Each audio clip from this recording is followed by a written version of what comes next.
Ask if, Is Jakar in attendance?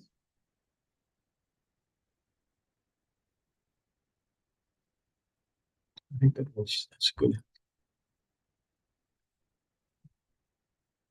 Yeah, I got that.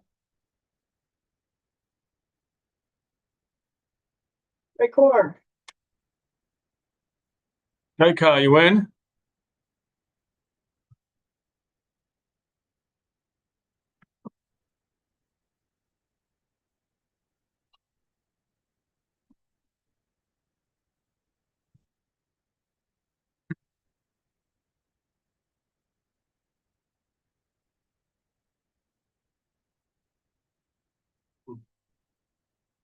The iPhone or something.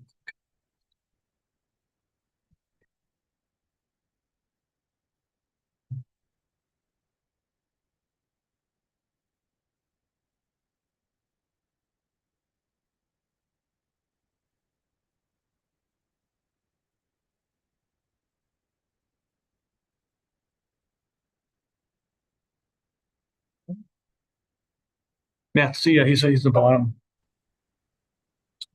This is Matt. I'm here, and I can hear you guys. Yes, she is. How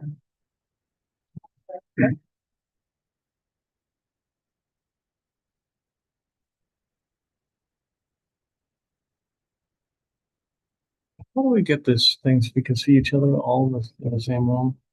Still way to do this. Yeah, right there. Inside the circle, not on the little bit. Right there. Oh, okay. All right. Congratulations. Yeah, right. Yeah. Meeting, town of North. September 15th, 2025. It is 6:04 p.m. Do I have a second? Second. All in favor? Aye. Aye. Hi. On our agenda is Main Street, final EHIR completion report. Yes, we see. Good evening, everyone.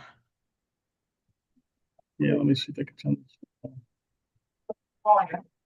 No problem. I didn't know yet you guys were back in person. I would have come. Mine's up all the way. Mine's up all the way.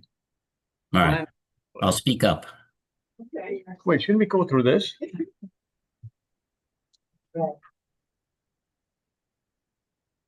Say it again. Can you hear me?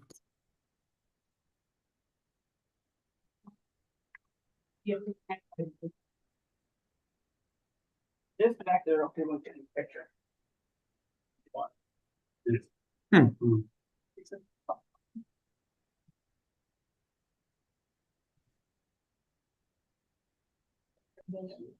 Say something again? Any better now? No. You can hold on. Let me just ask Jim downstairs. I can hear you, by the way. I think it's a problem in the room there. Okay. Well, you're really quiet too. I don't think it's sending to the device.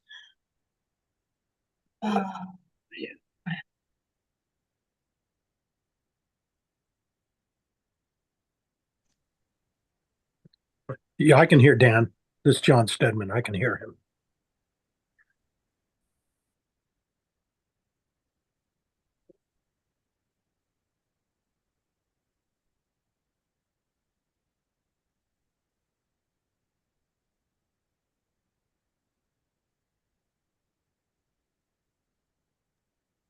To answer your sort of question, Dan, we're more hybrid now. Some people are in, some people are on Zoom.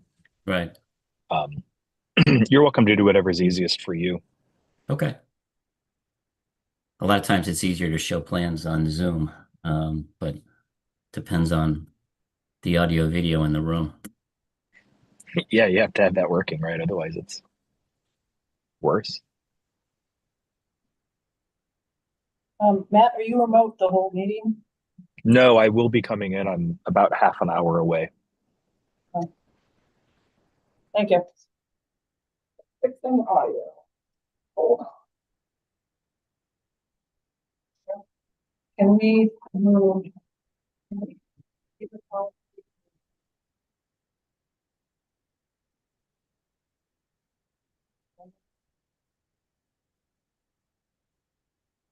This is gonna take that.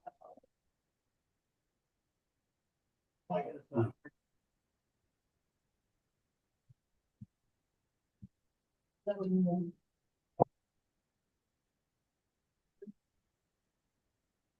Now we're at, that would mean she meant to, what we got.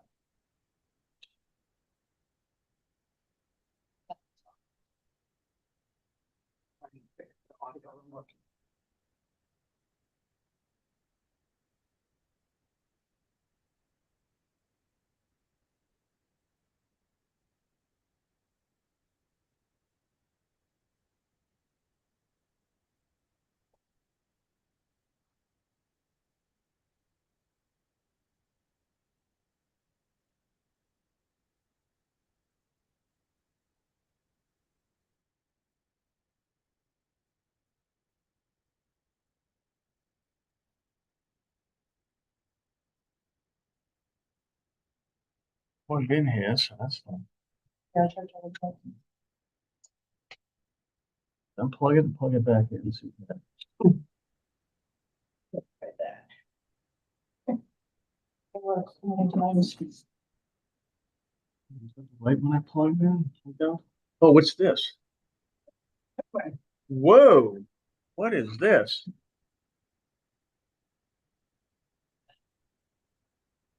Okay. Oh, that needs to go with power. Oh.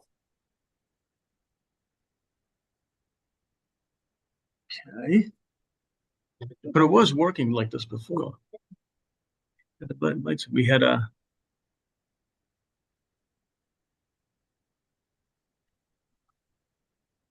Hello? Any better now? Hold on. No, it's still coming through. This. He's claiming we didn't have plugged in. We have it plugged in. Yeah. Set? You might need to manually change the output on the computer. Show me this. I'm sorry. Where is? Okay, yes, okay.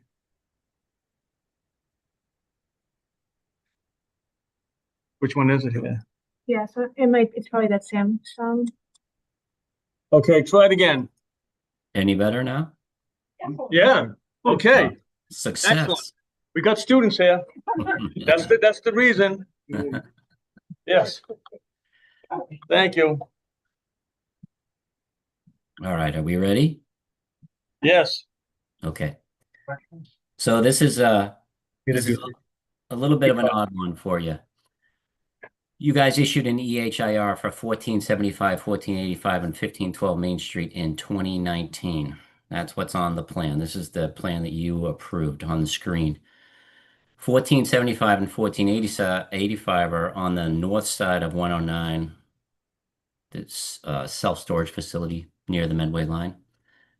There was a plan to tear down a bunch of the buildings on that site and build a 3-story self-storage building. Then there was a proposal on the opposite side of the street of 1512. That site was a previously developed site that was basically paved, and we were redeveloping it to put a small self-storage building on it. There's discussion in the EHIR about a certificate of compliance. And you guys probably have never done it. I've never seen you do it for an EHIR, but that language is in the decision, and the lawyers for the owner flagged it, and they're just looking to kind of close out the permit. So the complication here is that the work on the north side of 109 was never done. It's never going to be done. It was not economically cost effective. So the work at 1475 and 1485 was not done. All of the work at 1512 was done. So I will show you 1512. This is 1512. Okay, we proposed the construction of a small self-storage building. I'm sure you guys have seen it. There's a underground infiltration system for the front parking lot. There's a open basin in the back of the building for the roof runoff. It was all built like that. I submitted you an as-built. This is the as-built. It's basically what was approved. I submitted you a letter saying that, in my opinion, it's in substantial compliance with the approved plans. So what we're looking for here, I guess, is you probably don't have a form for this, but maybe a letter that just says that you've received the as-built for 1512 and that you've received my certification that it's in compliance with the approved plan, and that you understand that the work at 1475 and 1485 was not done and will not be done. And then they can use that to close out the permit, because the permit is recorded at the registry. So every time they do a title search, they come across it. So it's kind of like a septic system certificate of compliance, but for an EHIR. Dan, this is Jaikar. Yeah. Am I remembering correctly that the reason we wanted that certificate of compliance had to do with some of the environmental concerns at that site? I don't think so. I honestly have no idea. I think Beta may have stuck it in there as a condition of approval. I don't remember the origin of that condition. That's what I'm remembering, that there was, that we had asked for some a grading and some attention to some of the environmental concerns, and I think we tagged on a certificate of compliance with that, or basically that we wanted to see what was done once it was done. So Okay. that's what I remember from this, looking at this as-built. Okay.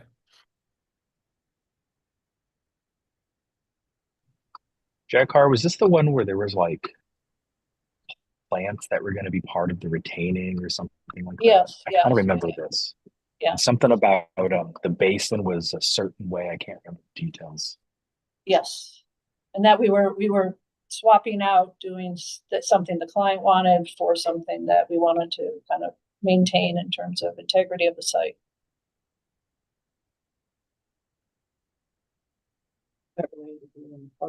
Yes, yeah, yeah, yeah. That's it's all about that.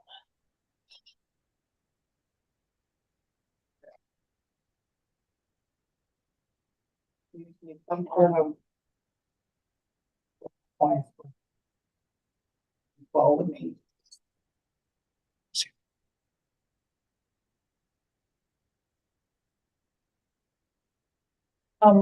So Dan, you've got the as-built. Do you have the plan as it was presented back in 2019? Yes. That's the plan that was approved. And that's the as-built. So you can see the plan that was approved had the building, the front parking lot, underground trench drains across the driveways, an underground infiltration system, and then in the back, a small infiltration depression for the roof runoff. And then that's the as-built, and you have that. You have the trench drains across the mouths of both driveways. You have the underground system for the driveway runoff. And then you have the depression in the back. That's where all the gutters are collected and piped into it. And then there's an overflow towards the wetlands in the back. That basically what was approved. Can you flip back to the 2019 drawing, please? That's it right there. That's right there. Okay. Yeah, I'm just looking at the grading and stuff. That's where we were wanting to ensure. Yeah, slope, and then also they wanted to get closer to the wetlands. That was a trade for that versus how they sloped it and stuff like that.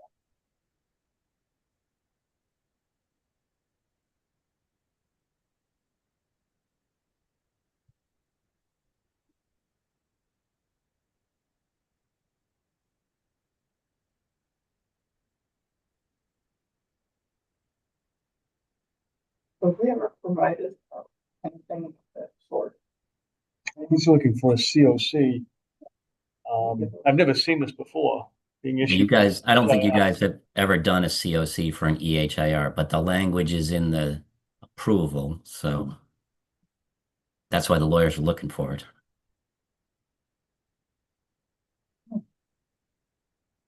Don't we?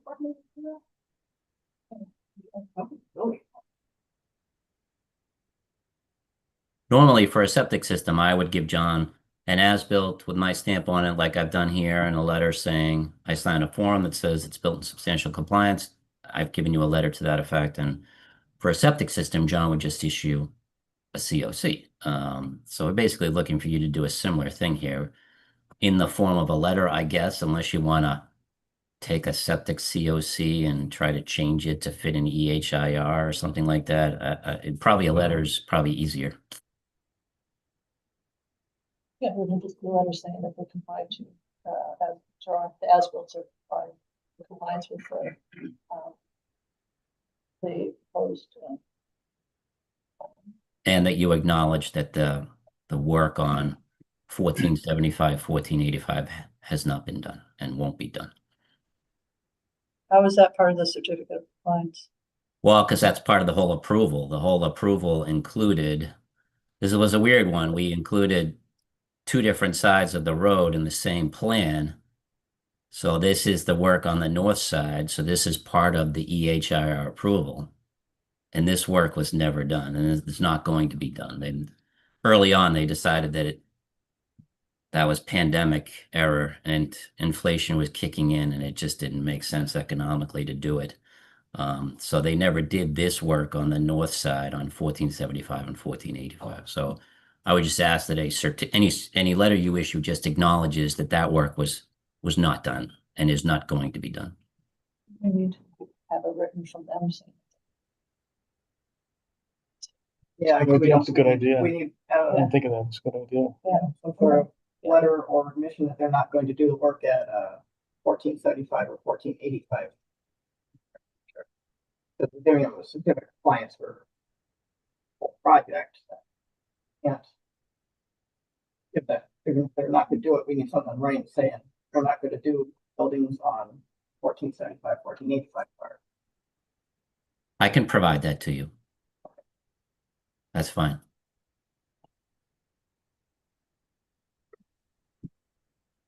Permits have all expired anyway, so I can get you a letter on that tomorrow.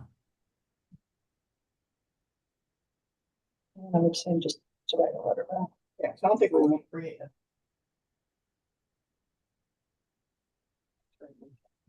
A letter, draft a letter acknowledging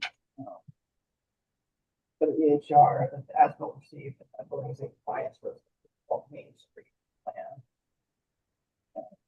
We'll note on that, once we get your letter, work on 1475, 1485 will not be done.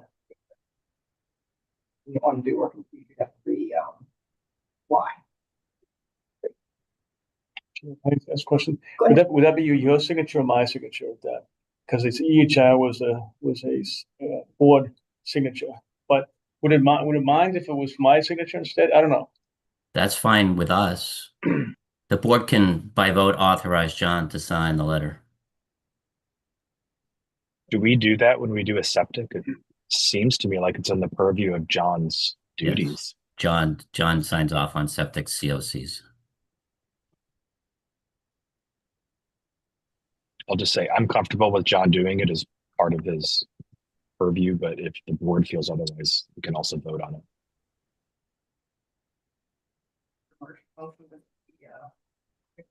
Probably. I'm going to approve that John can sign a letter of acknowledgement for EHIR compliance. As built received for the 1512 Main Street plan. Noting that work on 1475, 1480. Second. All in favor? Aye. Thanks for your time. I'll get that letter over to John tomorrow. Good, Dan. Appreciate it.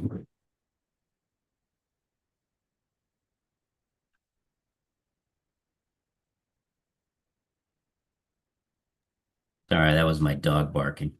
We didn't hear it. Have a good night. Thank you, Dan. Jaikar, every now and again, I'm reminded of why meeting minutes are so important, which is a good example. Even though we didn't go to them, we needed them. Yes, yeah. Pain as they are useful. Matt, how is your ETA? 17 minutes. 8 minutes? Okay. Wait till Matt is here in person. Oh, sorry. I thought we would do like all the other stuff we normally do in the beginning. You and 10. To be. I'm saying 10. You think you want the elk? Yes, you can do that. I can hit that double one, I can get the double. Oh, okay, I see. So I go like this and double. There we go. Yeah, this is it. Yeah, it's.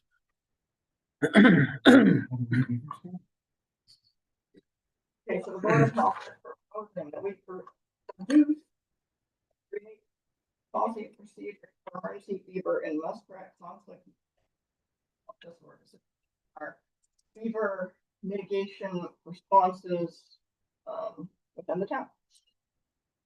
All right, so I'm getting it up on the board or no? I can provide some history to this. If you Okay. like. So context. Okay. So, when I came onto the board probably 8 years ago, 10 years ago, we didn't really have a beaver policy. And for whatever reason in Massachusetts, the Board of Health, in Massachusetts, the boards of health are responsible for beaver issues, meaning if there's flooding caused by beavers, if making the call for whether the beavers need to be evacuated, there needs to be remedial action, it's under the purview of the Board of Health. So at that point, way back, maybe let's say 10 years ago, for lack of a policy, all someone had to do was say, I have a problem. We would, at town cost, go and kill those beavers. And when I asked to look at what the records were, we showed that there was a showing that the same people year after year after year were doing this, which didn't make sense economically, nor did it make sense in terms of beavers actually being good for flood prevention, wildlife. They're considered what's called a keystone species, meaning they are essential to healthy environment. So I did a lot of research and talked to Mass Wildlife, and they pointed me to somebody who the state actually employs to come up with non-lethal solutions for beaver environments. We talked to him, he checked out our perennial sites, and he said, these are easy to fix. It's actually going to be less money than you're spending yearly. And we essentially were given permission to spend the money for these devices at these perennial sites, and it has been a success.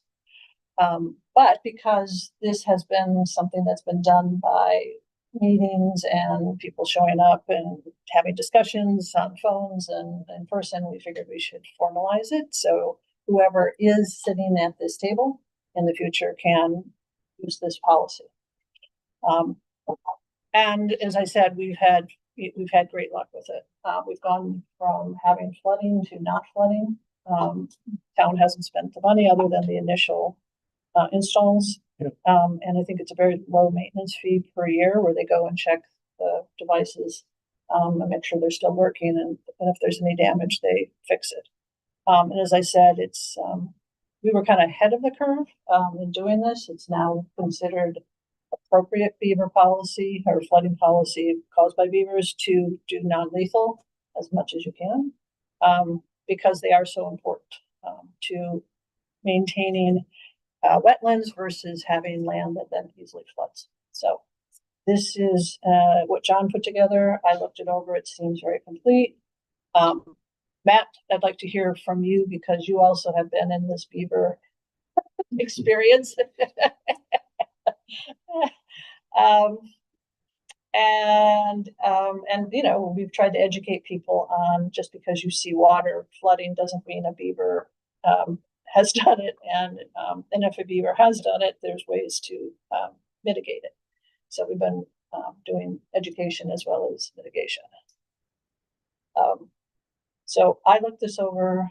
It looks good to me. Matt, did you get a chance to look at it? bad cell zone. Yeah, he's gonna be coming here in about 10, 20. Beaver Dam. Right. Excellent. Yeah. That's very well read. I haven't, but I'll just say that this has been wildly successful. I remember a year or two ago, we had to convince a homeowner to do this. And it worked very well. But I can't hear me because I'm driving. Sorry. He's communing with the beavers. This procedure does outline what's been done in the past. We found the beaver seeker. Got yes. That's called beaver mitigation.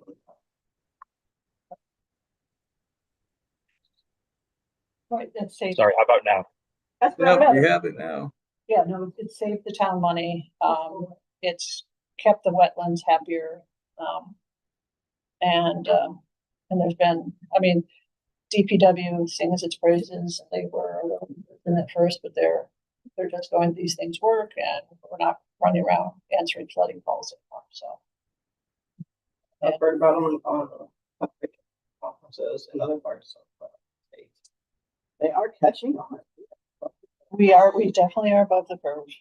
Yep. What are we gonna do to make this a Policy. official?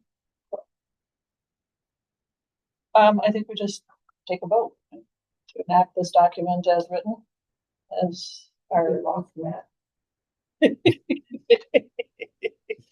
I might be back. Can you hear me? Yeah, now you're back. Okay.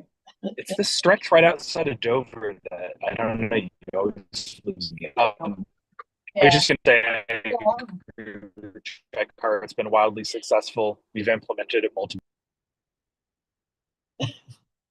And he's down. Technology is great when it works. Yes. It's kind of an all or nothing, I know. Have any beavers to speak for? Happy we're alive. Wait a minute, he's on. Yes, yes. This play. No, Oh, no, that verse, you know, seen weasels. Are they? They look like beavers. They look like beavers, but they're not. Yeah, right. Yeah. Is this the under Leave It to Beaver? different Could be. It's true, we should have some music Good playing in day. the background.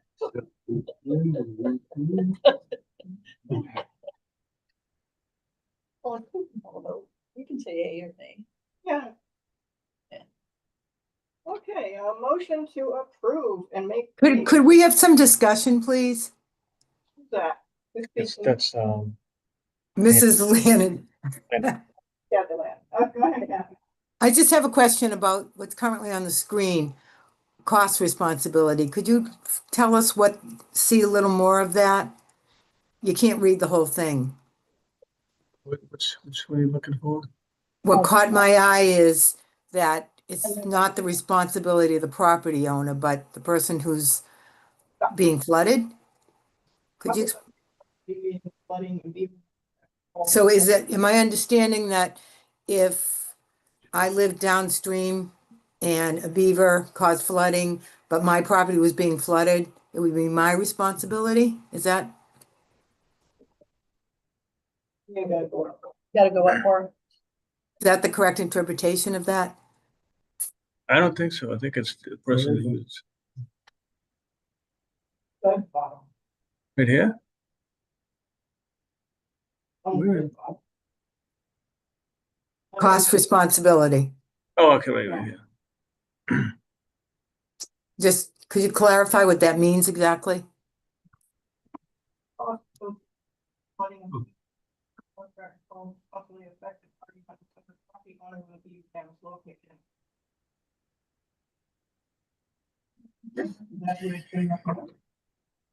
Yeah, we've had situations like that. I think it's No, it's the property owner.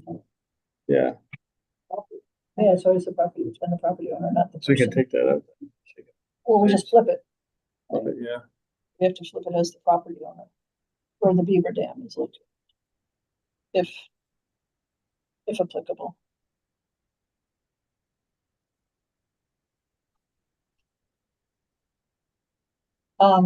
One thing that would be useful while we're in the cost, thank you, Kathy, flagging that.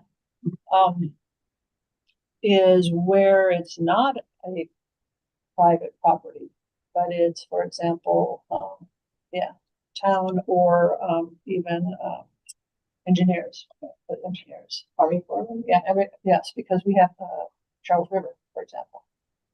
Army Corps of Engineers would be the quote unquote owner. So how do we do that? Make the Army Corps of Engineers. Well, we could contact them. Responsibility of property owners to take out affected party. With, take out affected party, Where's that? from where you just took out. Right above the sentence, right above it. Yeah. Property owner? Nope, The to your affected- left, the to affected your left, party. left. Yes. Yep. Yeah. Right here? Yeah, take out affected party.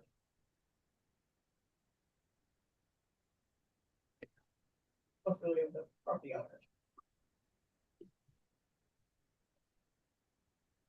Do you want to say anything about the town there, or just On town property, and the property owner? property is the town. Okay. Of the.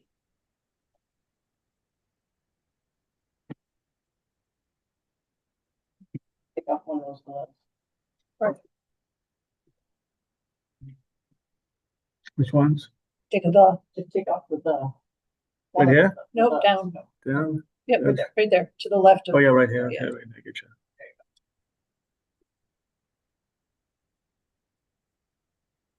Okay, so the cost of alleviating the flooding fever, the fever must grant control responsibility of the property owner. Okay. Mhm. It goes down. Yeah. That's That's one.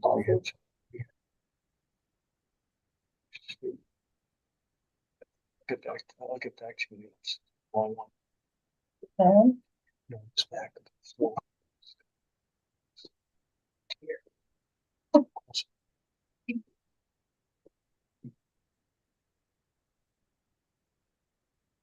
We need to cover it in the policy. No, because we never got through it. It became an issue. Never got. Yep. Never got. Any policy is always separately, you can always apply for variance. So, Think about variances in? Which you would. right, not a policy. Guiding down. Right. All right. You could put something in there if there's any disagreement or whatever, it comes in front of the board for discussion, something. Already does. I mean, nobody wants it, so. Yeah, no, I understand. I understand. Wants it to be known as the order killing.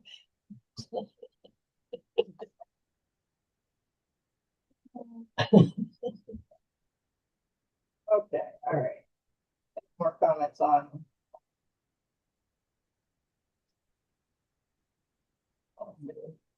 Anybody? All right, Try again. right again, okay.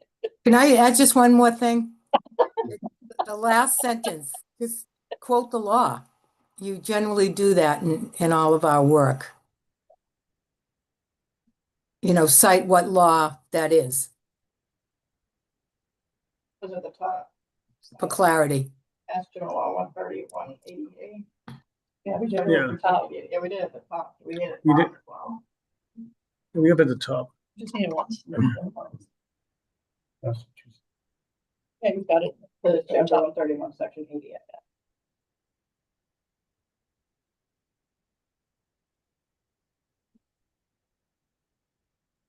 Third time's a Okay, charm. third time's a charm. All right. It's 37, all right. Motion motion. Policy and procedures for emergency and muskrat conflict management for the Board of Health. I guess second, please. Second. All in favor? Aye. Aye. I Yes. Okay. Clear eye. Okay. Thank you, John. Yep. This again.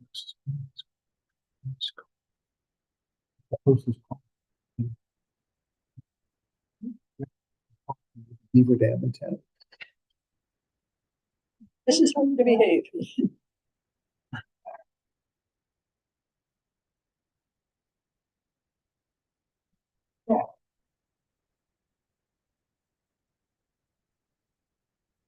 How you doing, Matt? getting ready to park. Yes, all right. Okay. Goodness. Okay, oh, we skipped, skipped Yes. the Beavers. We skipped the Beavers, we skipped the Beavers ones, right? Yeah. You know, they're saying it skipped over this. Oh, yeah, okay, we right, flipped okay, it, because we're trying to get Matt here in person. Yeah, right, Yeah. I see. Yeah, so we're doing the. Yeah. Yeah. That's why I said. You promised me an exciting Beaver discussion. You're so happy. You guys got Beavers up there in that area, right?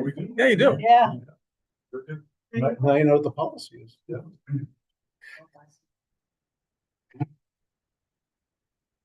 Yeah, no, they are. What are these to allow them to? The whole thing with beavers is they respond to the sound of water, and they don't want the sound of water moving fast because that puts their den / their home at risk. So you create an artificial experience. Beaver eyes. Yes. And so the water does continue doing what it does, but as far as the beaver is concerned, it's not. So the beaver doesn't go into trying to dam whatever culvert or whatever. Basically a tube under the water, which pulls the Yeah. water from over here and Yeah. lets it go under the culvert. And then you put this metal grate thing, which beaver can build as much as they want Right. against it. They think they're doing their job, and, you know, Right. the water's still flowing because you got this giant tube like Right. 50 feet down. Is that a problem for beavers? No, Yes. no, because, they don't because, realize it. yeah, because everything they need is still happening. So, They have the space for their home. yeah, yeah. They're happy. Yeah. Everyone's happy. Everybody's happy.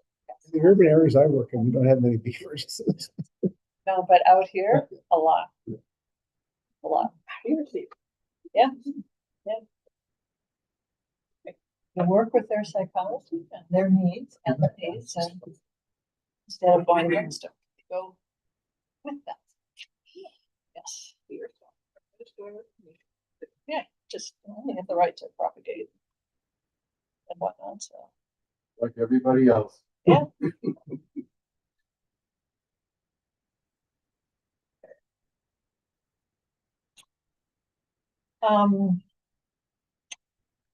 So I have a question. Last time we took up the letter of concern, we did it as a board, we did it as, with, as an interactive process. Yes. So tonight, are we gonna do that as are we going to take this up as an interactive process, or are we gonna do it as an interactive process and a process by which the board members, have a discussion that is not subject to, debate with interested parties? Well, we have the original letter quotes. Okay, item. Letter 41, letter of concern regarding the water at RTE. Agenda item, we're drafting in the last meeting, a letter of concern. We reviewed at the last meeting.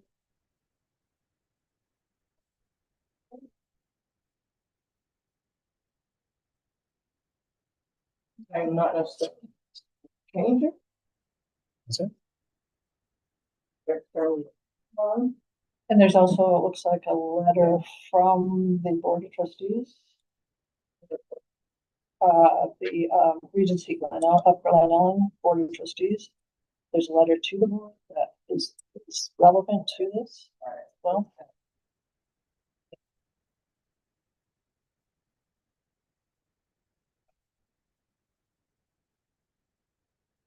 Oops. The letter from the president of Board of Trustees, Regency of Glen Ellen. This one. There's a couple of different copies of it in the Dropbox. Oh, we just want it here, right? Just want it here. But I don't Right. know what, there's like 3 different copies, so I'm not clear what. There's the original copy, made it to the Dropbox. Yeah, there's two that doesn't have all the corrections in it, but it just comes up the same. They're both the same. Okay. So that's the Regency at Glen Ellen. Yes. letter of concern. Yes. Okay. This one doesn't have as many reds and blues and stuff. Right, You know what I'm right, saying? right.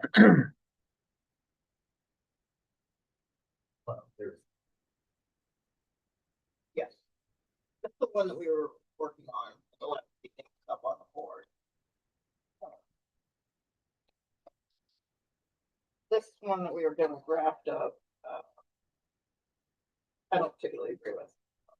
What board members read it. This is, okay, so, There's a lot of unnecessary information, a lot of conjecture. okay, so can we identify the different documents? This one was student made. Okay, so this is a It draft. just came today, this afternoon. Okay, I started reading through it. Okay. And for our draft, right, for a minute, okay. read it.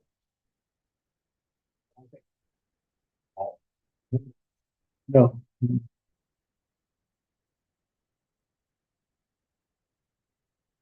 Can I introduce that for a minute or? Let the board members read it. Okay.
I don't have that one. Okay.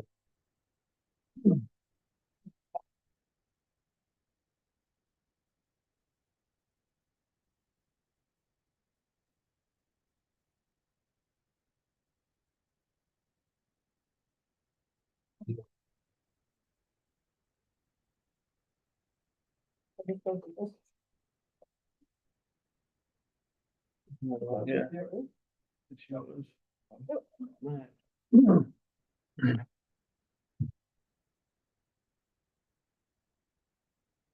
That's the one right there. But this one's sort of under readings. Oh, okay, okay. This is it.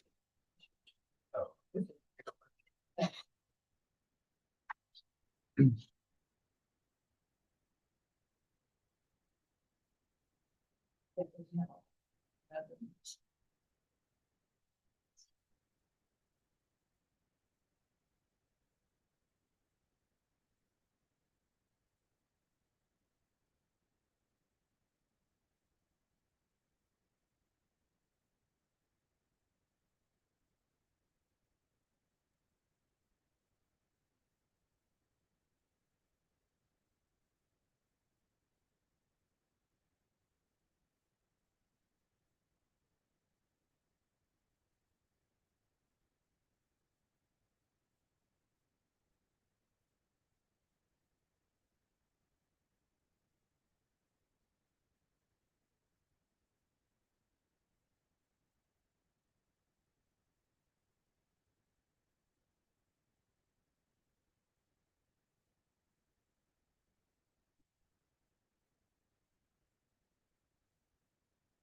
read.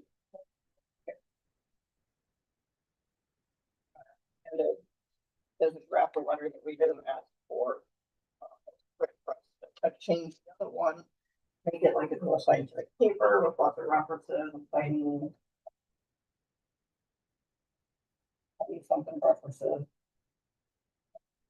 Don't think that is necessary.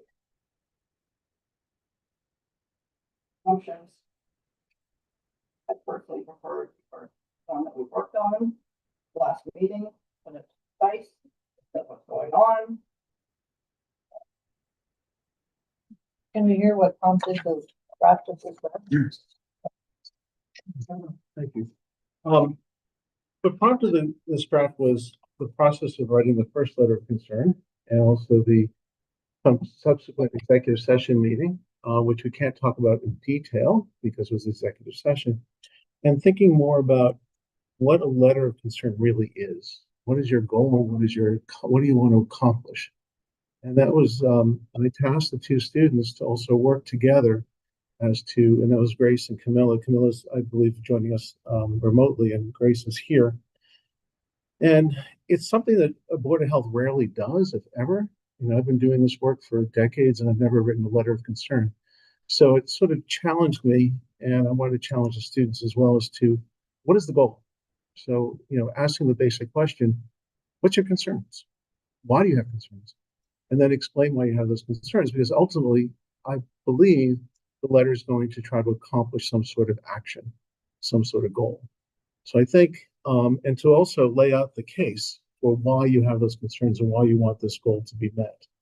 And of course, a letter of concern is not, it has no legal teeth to it. It's simply saying we're trying to persuade somebody to do something that needs to be done. And part of that is, and that sort of got me thinking, to be perfectly blunt, that as the process for the first letter was, it was sort of a collaborative effort, which is nothing wrong in itself as a collaborative effort. But if one party is trying to convince another party to do something, it's kind of hard to have the party you're trying to convince help them convince themselves. As you're writing that letter, it got a little confusing as I was trying to figure out what was going on. So I sort of stood back and said, okay, what's going on here? And there's a number of things. We know that there's a couple of, well, let me just present. There's a couple of facts that we know. We know that the water is, we have problems. There's problems with the water in increased temperature. We know it's increasing from last year to this year. It's a fact.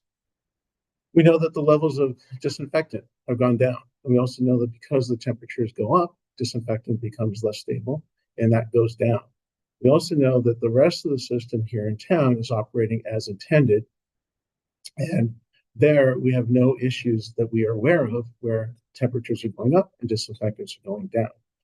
We also have, based upon numerous discussions with DPW and the history of DPW over the past 3 or 4 years, that there's a strong belief, there's no definite knowledge, but there's a very strong belief that it's caused due to stagnation in the system.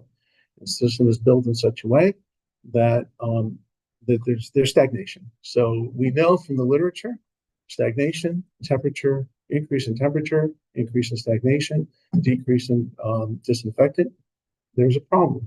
That allows us a proper environment for bacteria, including Legionella, to grow and to grow in the biofilm. Furthermore, we got one positive sample coming back. I know there's a desire to retest, which is perfectly fine, but that sample tells us that there's definitely Legionella was growing there. There's no question. That sample is a fact. And so it's there. That's what it is. Could it go away? Most likely not. You might be able to flush, you might be able to do other things. If you want people decide to do that, that's fine. But it's there. It's there in that sample. Doesn't mean it's everywhere, but it's there in that sample. So that raises concerns. When I think what the word concerns means, that's a concern. And it's not an order, it's a concern. And that's what prompted me to ask the students to, again, redraft or reconsider this. And the first draft was, let's say you were to write a regulation. This is what some of this is from. And I know, Matt, you would say you're going to read through that some more. And so here's another opportunity to read through it some more. It's drafted somewhat differently, but it gives a justification. It builds a record. which is also something I know that was discussed, how to build a record of to why you have these concerns. I think the real conundrum here, and then I'll let Grace speak because she's did the bulk of the writing of this and the research. The real conundrum here is that the system meets code, but yet the code does not provide a level of safety. That's the challenge. It's not unusual. I mean, it's unusual, but it does happen on occasion where codes do not meet the various needs as presented in the real world. And that's another concern. And what is the challenges for the Board of Health with that? I do want to remind the board, though, as we were told, or we've discussed, that it meets code. It doesn't mean that it's not of interest to the Board of Health, and it doesn't necessarily mean you just walk away from it because it meets code. But you have a choice. You know, the choices are to do nothing. You have a choice to issue an order to correct, which was discussed. It doesn't mean you will do it. You also have a choice to issue a letter of concern. And how you issue that letter depends on how you want to do it, how you want to draft it. But I wanted to give the board an opportunity to really discuss some of the issues that I believe, as your agent or as a consultant to the board, things that raise concerns with me. And if I were sitting on the board, I would want to have these issues discussed. I do want to remind the board one more thing before I give it to Grace for 1 second. And that is, there's one statute that underlies all of this in terms of authorities for boards of health. It's very short, but this is what allows you to even write beaver regulations or beaver policies. And I just want to just read it out loud, just so you understand where the statute is coming from. It's cited in the letter, but it's not written out, but it's very short.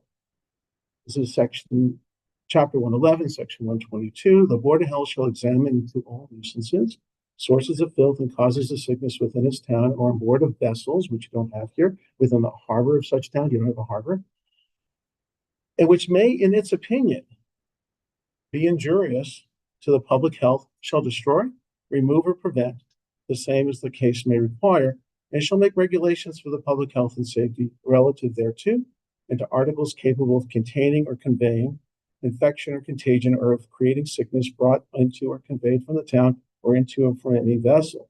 Whoever violates such regulations shall forfeit not more than $1,000. This statute was written back in the 1800s, but it doesn't tell you, it's silent as to whether or not, if something meets code, does that inherently mean it's not injurious? I would suggest that if something meets code, it still might be injurious. And that's why you're writing a letter of concern, because there's something that's happening.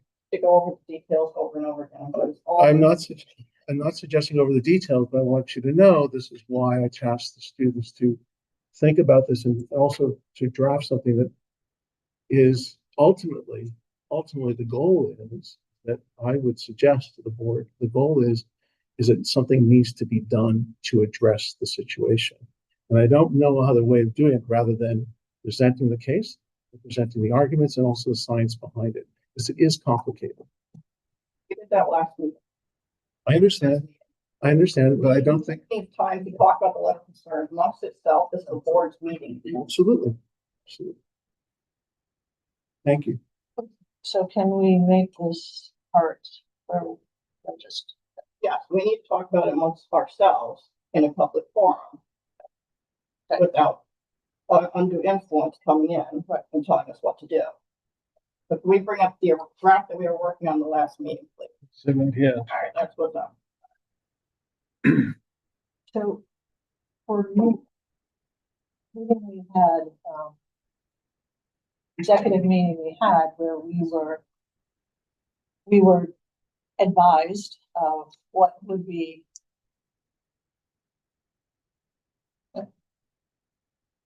no, I'm saying my response to Okay. yeah. So you poke me if I'm doing it. Okay. Okay. I was just, you know, It brought up to me how there's almost like, for lack of a better word, a sequence that we were recommended we follow as board, which for me alters how I would want to write this letter of concern. And the letter of concern that we co-drafted with participants last time, I don't think it has enough oomph to it. I don't think it has enough authority to it. I don't think it has enough clarity to it. to be the bridge letter between the situation, the letter of concern, and engaging in a legal action. I think, so for me, what we drafted last meeting needs to move closer to this than stay where it is. That's my experience, because what I remember is we need to lay down essentially footprints as to why in the future legal action may be met. And right now, the letter we have is, it's nice, but it doesn't have any teeth to it. That makes sense. Well, it doesn't have to, not a legal document. Right. It's just saying, Right. we recognize there's concern, RGE. RGE needs to address this concern. What I'm That hearing, is what Cars, you we're- think it's the case.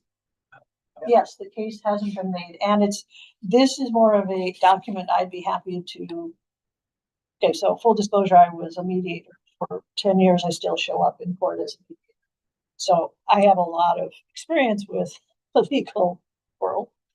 And one of the things that I have had drilled in my head, and is true, is the documents that you produce up to the point of legal action do matter. And I think this is a better letter of concern in a potential legal action. I'm not saying there will be legal action, but if there is legal action, this is a better document, because it outlines why we are concerned, what the concerns are, that ties the concerns back to documentation that's either law or documented studies, and essentially gives a lot of information for whoever wants to read it at Regency Glen Ellen or even within other town products. So that's where I am, but I'm one of 3 people, and I'd like to hear where we both are. And this is my first read of it, so yeah. I'll say I'm sort of, I don't strong enough. I worry parts of this are too strong. Mhm. Yes. Could you speak up? Oh, yeah, sorry. So I'm sort of thinking in the middle where the letter that's on the screen is not strong enough. Parts of this to me are either too strong or even too speculative. Now that's me being, bringing a very hypercritical scientific point to it. But I do agree that we need to be more compelling Mhm. to make sure that people understand why we think it is necessary to use it. But I don't know the best way to sort of combine these. I don't know if we want to. I don't know, might even honestly be easier to start from scratch, but maybe go through each kind of like point and say what do we. I'm not sure how you feel to it. Well, and also I'd like to hear where you are with this. Well, I You read tell me. through it. There's a lot of speculation, like A happens, so B through D is gonna happen immediately. Oh my God. That's what this letter says. What's actually happened? What's actual fact? Not, oh, I read an article that was written in some other part of the world, some other circumstances, and let's apply it to this situation. We need to put it to this situation, right? Look for this. Back to people in Glen Ellen, make sure the water system gets, whatever needs to be done to the water system gets done to the water system by the management company or the board or whosoever does that. That is our goal, is to encourage the condominium association, the management company, whoever, Right. to act upon the recommendations, which there have been multiple recommendations given by the town DPW, by the town other boards, to the Glen Ellen. Recommendations coming from DP recommending action. May I speak? To it now, or do you prefer? Yeah, thank you. Thank you. No, that's why I'm asking permission. I'm trying very hard to. I don't get to talk on the board. Yeah, I think we need to ground it into reality, ground it to reality. This is not like, an academic versus an yeah, academic this is a paper. scientific paper. It's a Right. lovely scientific paper. It really is. I love all your references. It's really well written, but this is like we're talking to a community. You know, I was a witness in court for many years as a professional. You talk to your audiences, talks to a scientist. Like Matt's got a PhD. Like he's like, yeah. So, you know, not everyone got a PhD over here. So we need to talk to. I've never been to court, so you guys got that.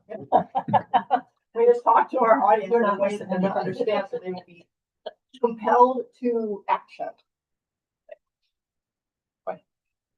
Can I just add in? I agree with you on, I thought it was well written. I was concerned that a lay person would not, honestly, they'd probably get bored Yes. and be like, there's too much stuff. So my thought was that we still want to make many of these points, but we want to do it in a way that is interpreted. We want to Talking about micro leaders and. Okay, so. well, and I'm sorry, just to add, I think part of what's about that is it does detract from the point. You get Yeah. lost in the discussion of what an NPA is. You get lost in the weeds. It is easy to be like blind. So I just think, again, some of these things I think just need to happen. And I think we should, or I will just acknowledge that this was a first draft. I've never written anything where the first draft was ready. So. You know, the board needs to make their own letter of concern. Right. I have one more thing. I'm unsure what to do with the positive result. And I say that because you could, I'm not saying that I think that the result is a false positive. What I'm saying though is, I don't know enough about the circumstances of, let's say, that dwelling to know, like I had heard, I don't know if this is true, that it wasn't occupied. So a house that's not occupied and being used on the basis, you might interpret that. So I don't want to make the assumption that that positive result means everyone else will be positive. I also don't want to make the assumption that we should discount it because I just think we want to make sure, what else is. Me, that result suggests that we should have concern. It doesn't suggest to me that if there's no action, it's going to be. Can I ask if anyone from Glen Ellen has any of the details on the taking of the test that came up as a positive Legionella test? I gotta say, the board is here, I'm sorry. Oh. Yeah. I don't think we're aware. I'm as the acting president right now for our trust and board while Carol maneuvers out of this country. First of all, I'm going to debate the positive result. It was not a positive result. It was an attention.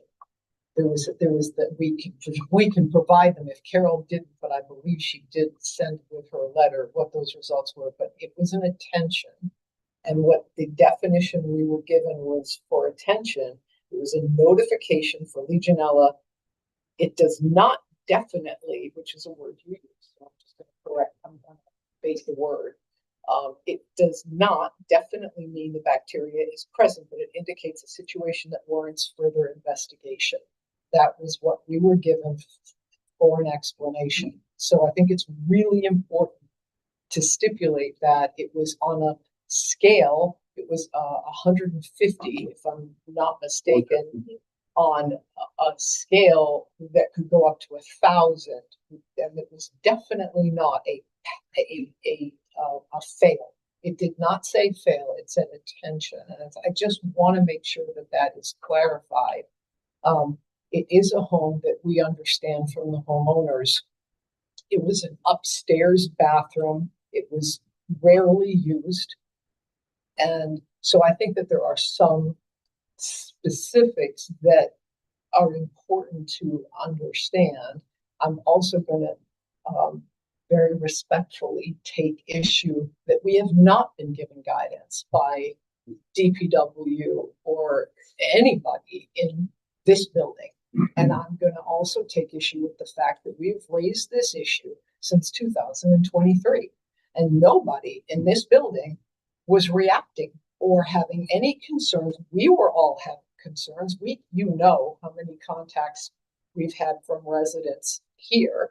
And there's a very, very strong and growing feeling that Again, with all due respect, the Board of Health has to take some ownership of this as well. It's been aware of this since 2023. I'm certain. I'll be earlier than that. David can answer too, but July 2023. right. So there's multiple people that I think have some responsibility here, of which nobody is still talking about, and it's our problem. And I understand it's our problem. The developer was given all of the go aheads and thumbs up and received their bond back, and that developer is not out of this picture yet. And so it's extremely concerning to us that this was the infrastructure, the foundation of this entire development, that developer who's still involved in our project and is not done yet is bearing no responsibility in that letter. So although I 1,000,000% agree with you, it's your letter and you shouldn't be allowing the party receiving it. I get that. I completely respect your belief on that. It is your letter to us.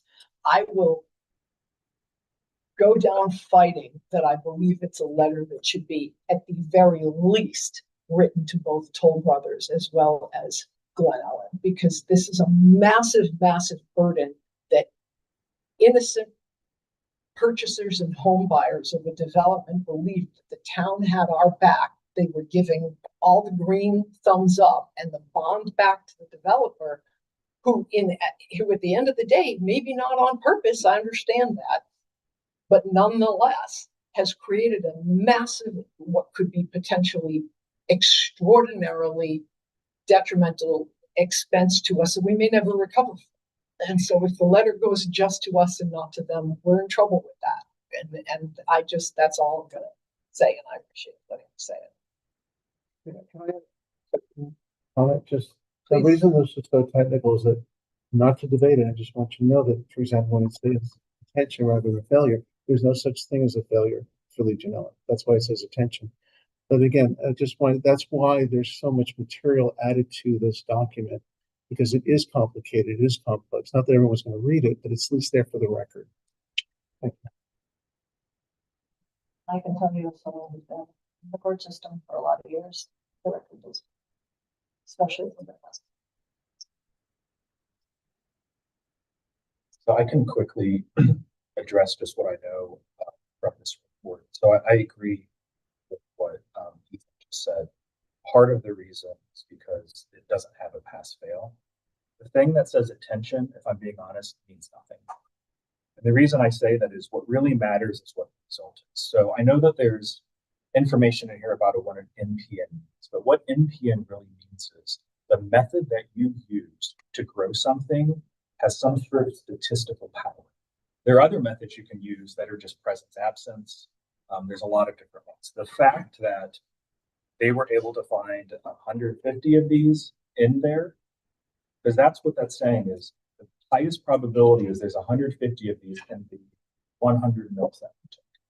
So that does suggest something, and that something is very likely to be. Now, if I'm being totally honest, as a scientist, you would do other things to confirm that. But the initial test says that.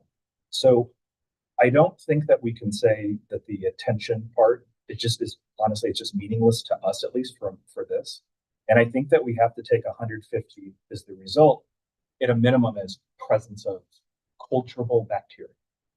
Whether or not that means that there's truly 5 or 5,000 in there, I think doesn't matter, because we know that there are living culturable organisms. We know at what point becomes, we know at what number someone can be infected. That is known. I think what's difficult, though, is that is based on your exposure. So let's say that there's 150 in this. You might not be exposed to 100. In this case, they would either have to be aerosolized or something like that. How many are transferred that way? I'm not trying to be vague, but what I'm trying to say is I don't think we can take this result and say you have X probability of either being infected or getting sick. All we can really say is this exists and it normally does not exist. There's probably some sort of risk, but we don't know exactly what it is. That's my opinion. I don't know if others on the board have it.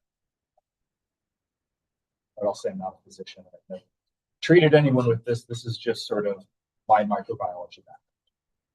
So I'm going to understand the problem, which is trying to figure out what to do. Yeah. I have thoughts, but I don't Okay. Oh, you mean on the test result? Yeah. Oh, I'm trying to stay on top for you. On the jet. On the jet. All right. We go back up.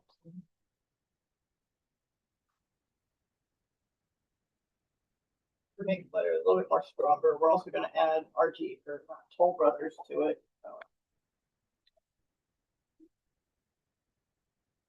Toll Brothers. Do you want to make one? that's good. She Yeah, sorry. It's not, I'm just, you know, So, Carol, I agree with you on that. Do we want to have any discussion as to why that is, or just say But what with this? why we would have both parties or not? Yes, we should, because I don't think we had that discussion. Again, I know we can't. Right. Yeah.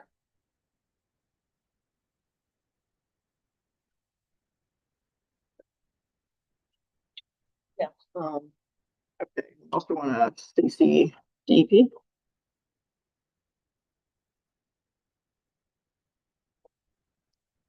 I think we got some contacts we can add in there. We'll So- put them in later. Okay, so back to CC toll brothers. Yes, we are, no, we're not, and not to each of ourselves. Not to or not.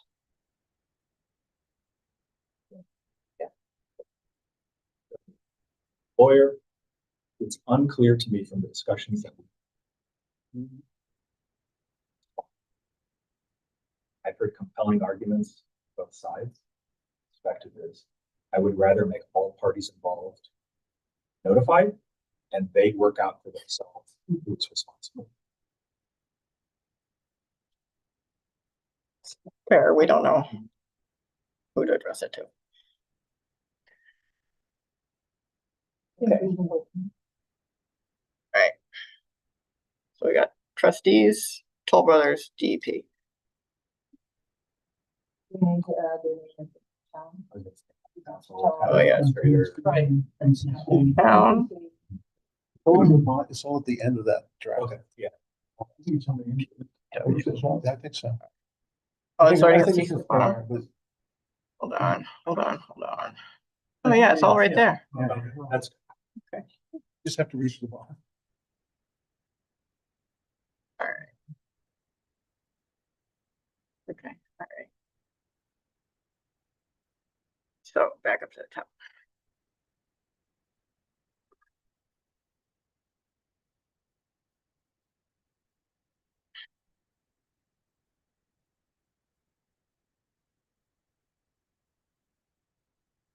Toll Brothers.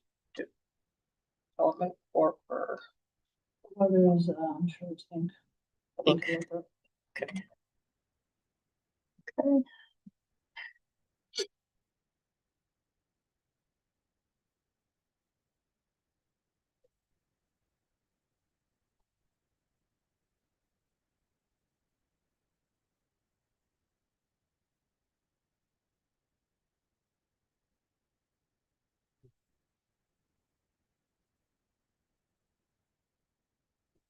Let's save as. Save as.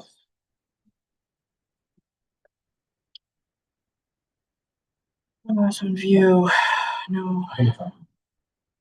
View. looks like it's on. Track changes. Oh, I think we just gotta click the button. Yeah, not yet. Okay.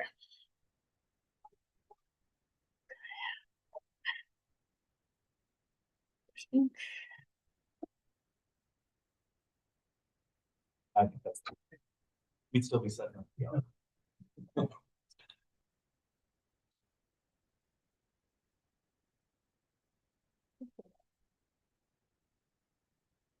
else does it mention?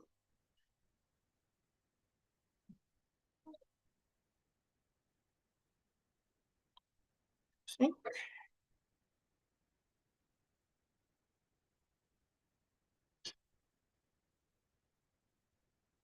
This letter is issued to the Regency, Glen Ellen Company Trust, Toll Brothers, a thorough review, analysis, multiple complaints, and reports regarding warm, cold water at the interior faucets, interior home faucets, exterior spigots, and fire hydrants at Regency at Glen Ellen property.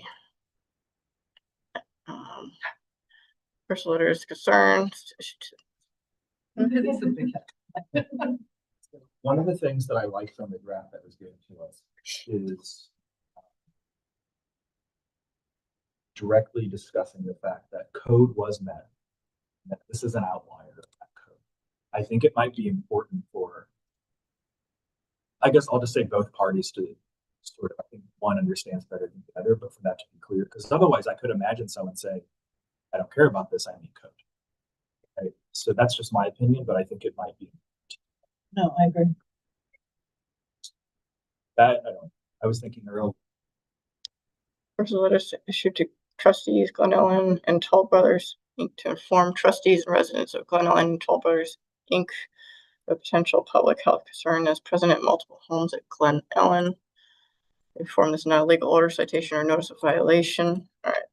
I think you could put it under concern, essentially say this meets the, basically start with that sentence, the Millis water system, blah, blah, blah, meets the requirements of all Massachusetts. However, a recent environmental assessment. Yeah.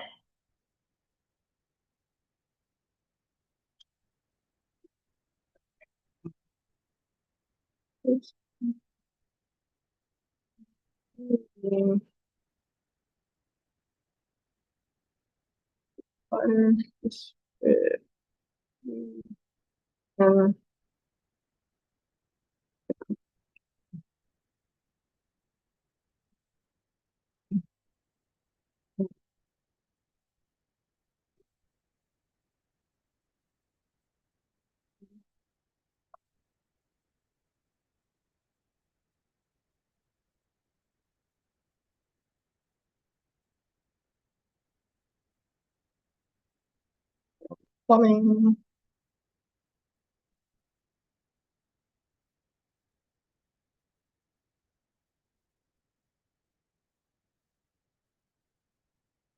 Glen. Okay.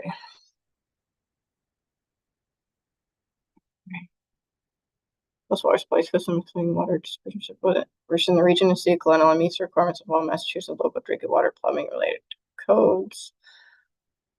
And then however, What we're saying is the recent assessment of TRC. that's what we're saying, is that right? Not sort of the data that you and what the, you know,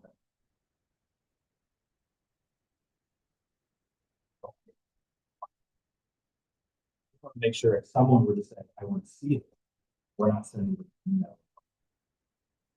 well, then we should call it out. Or we just call it out. We're saying recent environmental assessment is really the report.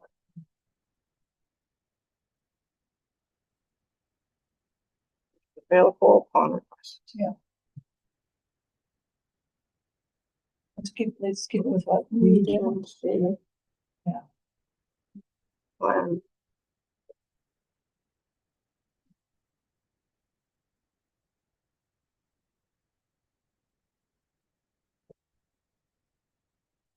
it's the Mills water supply system, including drinking water.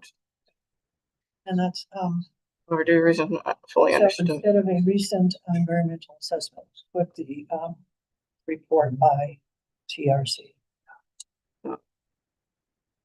Report by DRC environmental.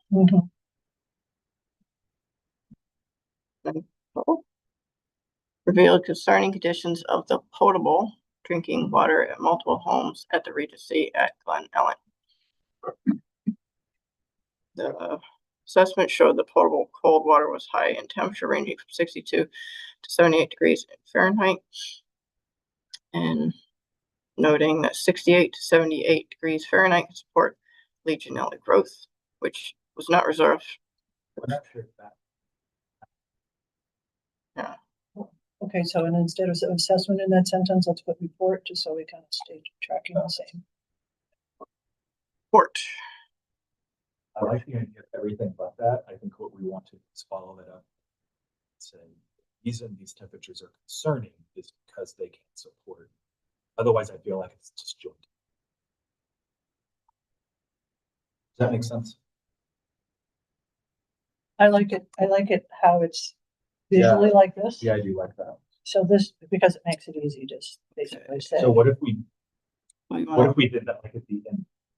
Say what we're saying here, sort of. I agree with you. It's nice to have four. Right. Just Right.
least what we have, which is the one page from the report that shows a positive goal.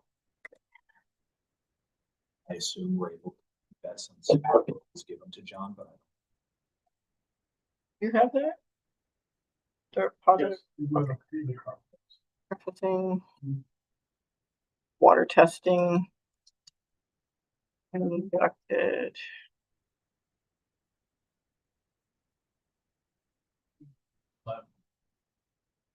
P approved. Wow. Certified. Certified.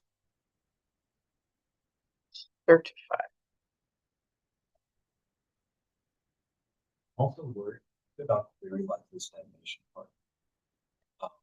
Now, not because I'm saying I want it out of it, but I know when we talked to Jim, he said that they had done some work that suggested that.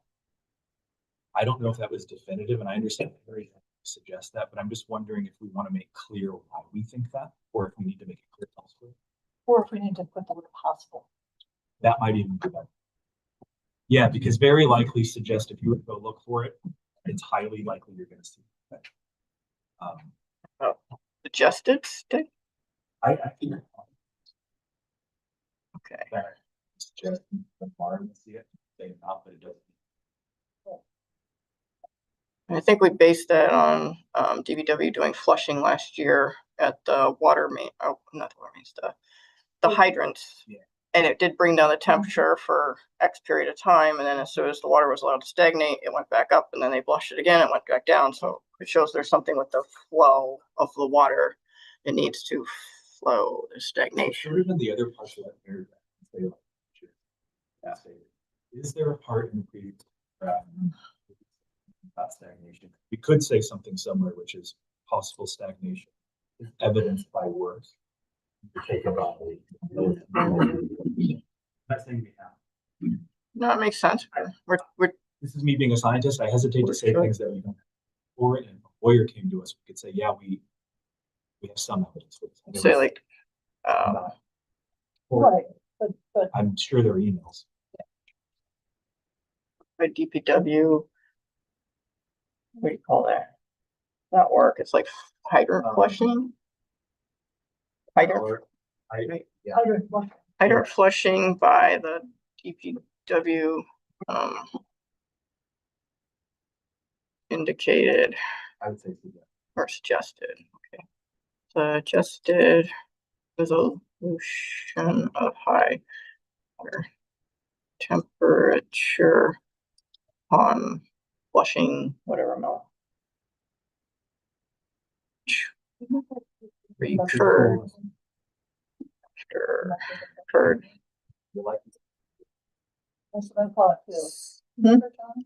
That they meant to, did Jim say anything about the chlorine levels also reestablishing after Yeah. flushing? It went back to normal. Right, right, so I think we should put that in there. It's just high water temperature and water chlorine levels, which reversed when flushing ceased.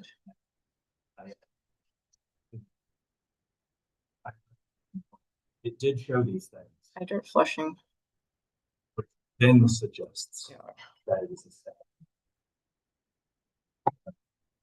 Suggesting a stagnation of water Component stagnation. component in the water system. In the water system. I would think there's, and this is reported by DPW, not by. In other words, your source is from Yeah. DPW. that would be a Yeah, good that's a call good out. As reported by the DPW. Yeah.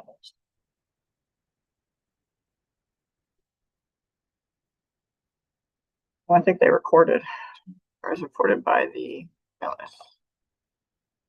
DPW. For resolution of high water temperature. Chlorine levels upon flushing were first when flushing ceased, suggesting a stagnation component in the water system.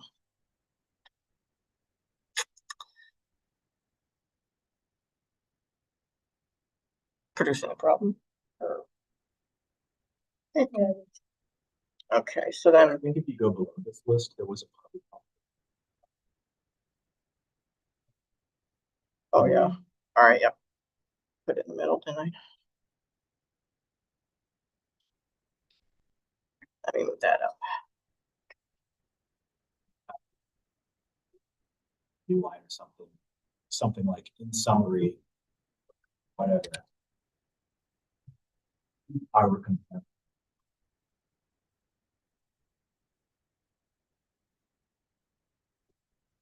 All right.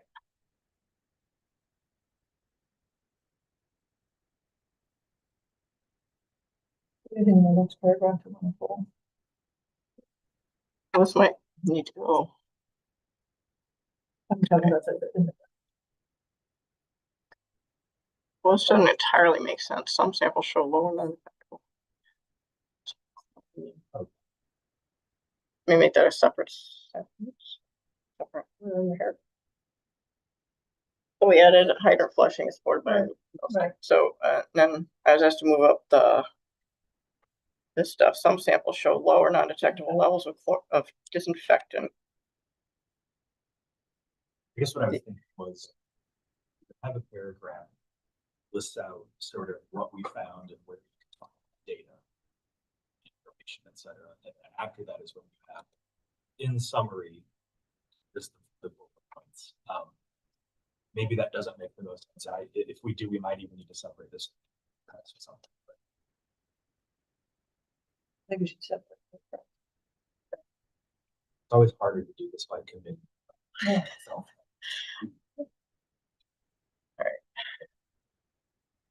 Let me try it. One version, that's worse.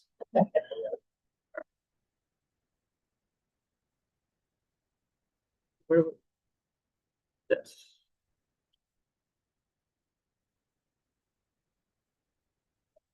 This. Okay. These conditions, high cold water temperatures and insufficient disinfectant, may allow for the growth of bacteria in the water and associated plumbing. Then we'd want to say there's some samples show low or non-detectable levels of disinfectant, or of note. Some samples. Which samples are we quoting? Yeah. is that from the report? No, that's from the Howard. Howard. Howard report showed So actually, I think what we do is the report showed temperature. In addition, the report showed chlorine. Then we would say hydrant flushing reported showed resolution. I don't think that also showed in the Taylor and Howard report. Is that? No, that wasn't, but Yeah. the chlorine was. Yeah, but not the Yeah. flush. No. So what I'm saying is we have a report that shows a temperature problem and it shows a chlorine problem. Doesn't matter the order of the events. Our DPW went out, looked, they were able to change those levels, which suggests to us there could be damage. And then we would go on and say, as you have it, Carol, these conditions concern us for the following reasons.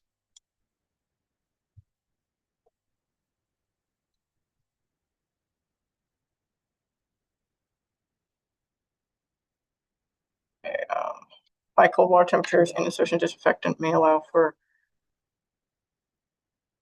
disinfectant chlorine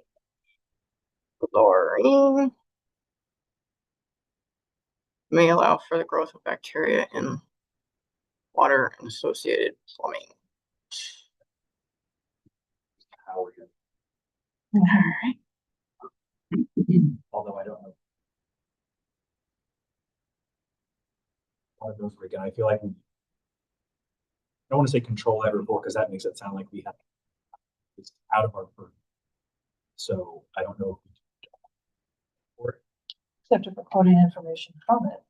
if then we need to. So I Right. guess it's a question of Well, Do we wasn't want the to include TRC that? report based part on that because they use that as a reference. So they referenced that report. you're right.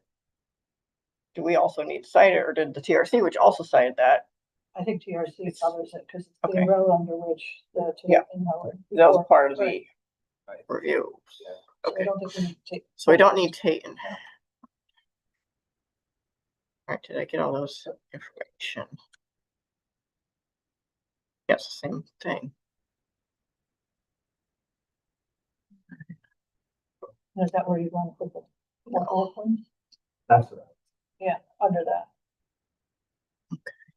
TSC for concerning conditions of drinking water, homes, sorry. Potable cold water is high in temperature.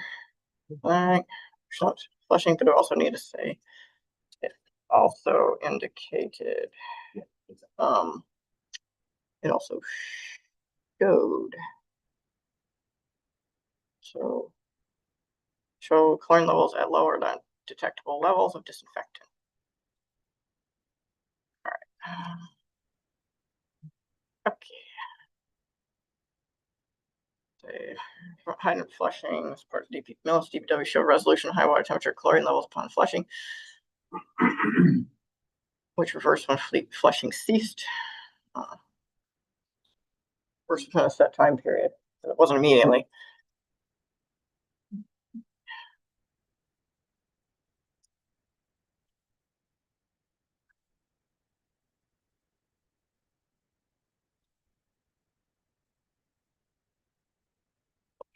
Ceased.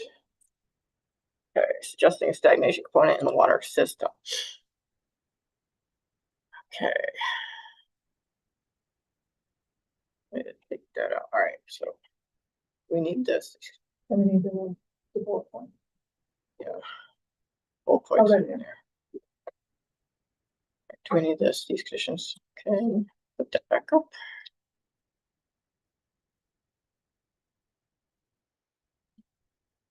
Or do you want to say these conditions concern us for the following reasons and then do the 4 bullet points?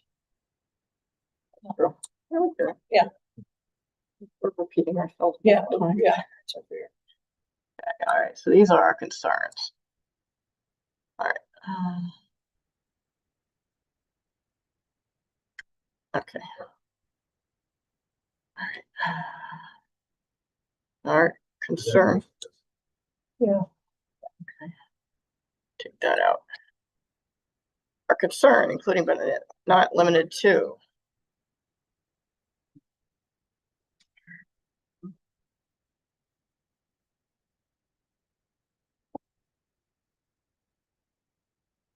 To Legionella bacteria, which can cause Legionnaire's disease, severe pneumonia, and Pontiac fever, less severe pneumonia. Department of Public Health states that Legionnaire's disease is a serious illness, particularly for those over 50 years of age, and disease approximately 10% mortality. I think we got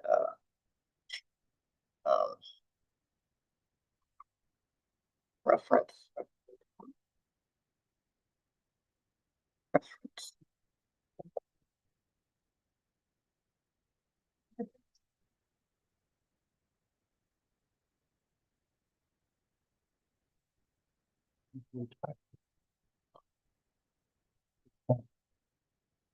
So it's this one. Alpha.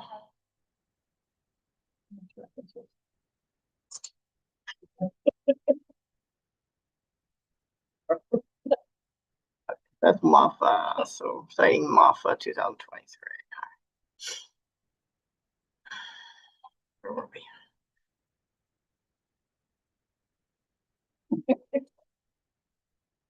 MAFA 2023, see the end of the paper.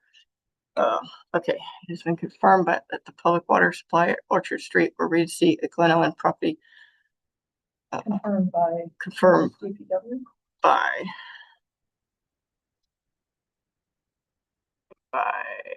Millis DPW. Oops, that the public water supply at Orchard Street where the Regency of Glen Ellen Common Such property attains its water supply has no temperature or disinfection issues, and the water meets all Mass DEP requirements. For the Millis Board of Health is confident that the conditions of concern are isolated to the water supply and or distribution system on the Regency Glen Ellen Condominium Trust property. All right, did we need to add anything about that? Public health. Advice? Okay, just to the top part. No, I think. Okay, right. Public health advice for residents and visitors at Glen Ellen. As described in the enclosed Mass DEP fact about Legionellosis, the symptoms may include muscle aches, headaches, loss of appetite, dry cough, fevers, often between 102 and 105 degrees Fahrenheit, and some people have stomach cramps and diarrhea. If a resident or visitor to Glen Ellen experiences these symptoms, the Board of Health advises the individual to inform their healthcare provider of the concern that there is a potential exposure to Legionella bacteria.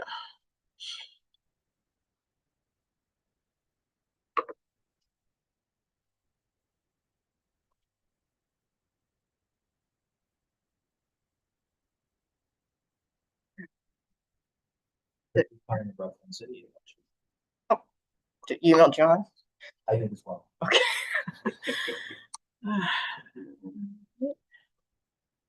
Reference. Is there any use for putting this, about this, Okay, reference. testing number, this stuff in the letter?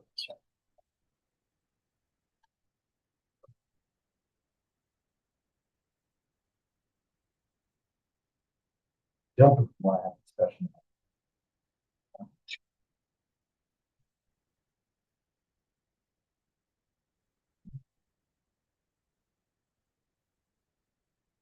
Maybe we leave it out and it's. I think it might be okay that earlier bullet we say it's for the Legionella, which actually we changed how that said it. Did it say definite? Like that. Mention. No, yet. We haven't gotten to that part. Well, in the bullet point. Can you speak up a little bit, sir? Oh, you sorry. I didn't know I was being loud. If you go to the bullet points that you just put in. Yep. Okay. Okay, so you did change it from this. So yeah.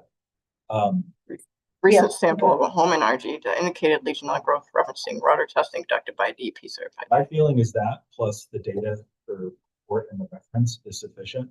I don't know that we want to just for me like debate the merits of the test that was conducted and all those sorts of things. I think it's we know that there's culturable bacteria, whatever that might mean. Right. And I will also, by the way, send you an actual citation you can put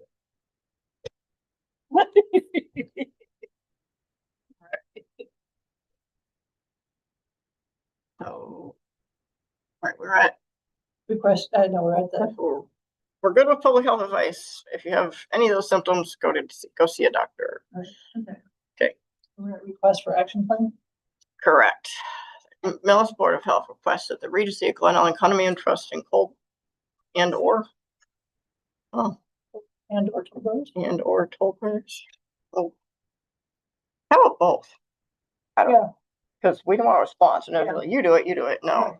Someone's got just everybody respond. Okay. And Toll Brothers, Inc. provides an action plan to resolve the water conditions of concern that may allow for growth of bacteria, including but not limited to Legionella bacteria. Millis Board of Health will be available for discussion and support as the plan is drafted. Please provide an action plan for review to the Millis Board of Health within 30 days of the date of this letter. All right. Okay, everyone good with that? Okay, all right. Although this letter concern does not constitute or cite a violation of statute or regulation, the Millis Board of Health may in the future exercise its lawful statutory and regulatory authority under but not limited to Mass General Law, Chapter 111, Section 122. Also Mass General Law, Chapter 111, Section 122A. Mass General Law, Chapter 111, Section 123, and 105 CMR 400.000, and the 105 CMR 410.000 to require remediation, correction, or removal of defective conditions or other means to eliminate and or control conditions of the water supply and associated systems that may be a nuisance or source of public illness to the public. Glen Ellen.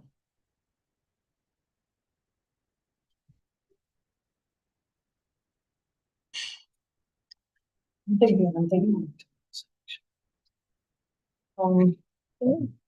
So, board members, John, that last, bold, sentence, please provide an action plan for review to the Millis Board of Health within 30 days of the date of this letter. Are we then, that to me sounds like a sentence where we are agreeing to help shepherd this process? And is that what board members want to do, intend to do? Right? Yeah. So when, I think, that's perfect. Back there. The one that All right. Jeff has, Request for action plan. yeah. Yeah, I think, sorry, I think the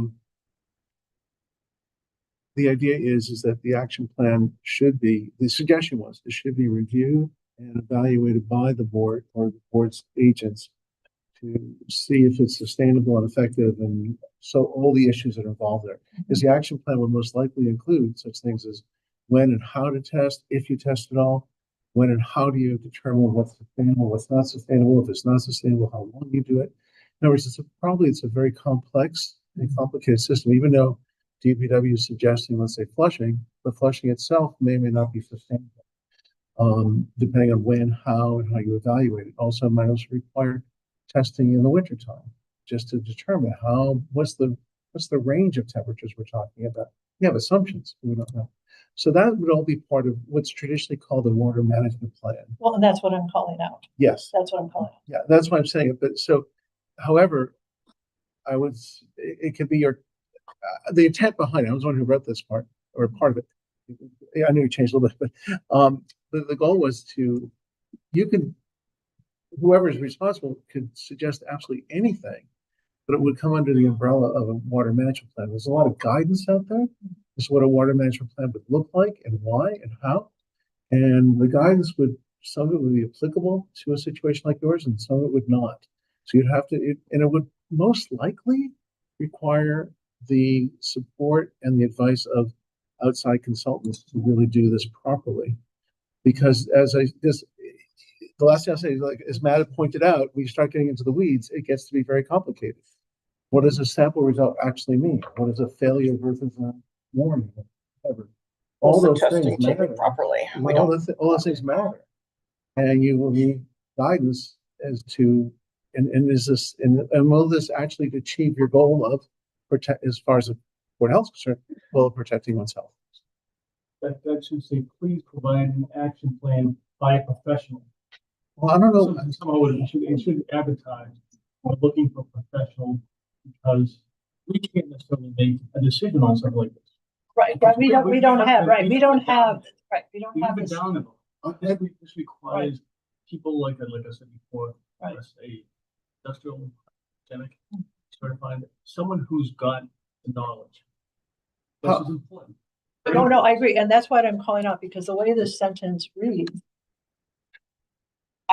as a board member, I want to do as much as possible, but I also don't have a lot of, and nor do any of us have the knowledge to do what is going to be needed, I would presume, from my experience of this so far. So I want to make that clear, that we, as the Board of Health, are not the container that action is going to necessarily emanate from. I guess I would add to that, if I may, and that is simply, it doesn't require necessarily a certified industrial hygienist. It might be a great source. It might be a great individual to go to, but there's nothing like, there's no certified, Legionnaire person that would guide you. So there could be somebody out there that's not a certified industrial hygienist, or not a public health person, or not an engineer, or not somebody that just happens to have the knowledge.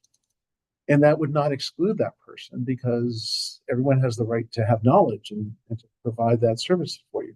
So it's not like, for example, you must go to a professional engineer to solve that problem. So I don't want to, I guess my goal is not to prohibit you from taking advantage of any source you might have that would, but chances are it would require knowledgeable professionals that understand these kinds of systems, which is The Maybe do 60 days. That's my Days is a lot. Yeah, I hear you. We'll do it. But there's no such thing as a licensed person for this. That's why, if they're in charge of bacteria alone, some people, PhD level people in some a company they own might do. they might. I just don't know. Problem, they need an engineer or something of that like, because it's a design or something. Environmental engineer, yeah, industrial hygienist, something like that. I don't know. That's my point. Exactly who it would be, but it would take some effort to find the right entity that can really assist you. I doubt you have that expertise in-house. I doubt it. And we know we don't have it in-house. I mean, we're smart people and we want to help, but we know we don't have it. So, and we're happy to be a board that helps where we can and as we can. But I want it very clear in this letter that we are not the experts that you need to solve this problem. We just aren't. Under tradition, Mass DEP only cares that the water is a certain way. They don't tackle this kind of issue. they won't fix it for you. They will not fix it because it meets code. The water that's coming into Glen Ellen meets code, and that's all the DEP cares about. And that is one of the issues that I think is kind of the character of this, is there's what's code and there's what's happening. And the code got checked off all the way down, but what's happening is unhealthy for people. So that's why you may have experienced kind of like a no man's land around anybody picking this up, because that's what other entities were looking at. Did it meet code? Did it meet code? Did it meet code? And it did. Unfortunately, it checked off all the boxes. So, and that's where we are. I think in a traditional approach, let's say the Board of Health would issue a legal order, then it would be the Board of Health's responsibility to decide or to determine, have you met that order? This is not an order, so it's more fungible, it's more fluid, to use water terms, that not deliberately, but it's different. Like if it was an order, well, then the Board of Health would have to say yes or no. You're meeting the order. You're not meeting the order. It's also the way I drafted that section, the very last thing, that Board of Health may choose to pursue other legal action if necessary. That is if, let's say, it doesn't happen. Let's say the responsible parties fails to come up with a reasonable or sustainable plan, a water management plan, then the Board of Health might take further action. That was my intent, because I only drafted that language. But that's to the board. So at this point, it's sort of voluntary, but it's also not. Yes. Not on the board. Or homeowner. Very different. Hazard. Very susceptible. Elderly. And you're right now.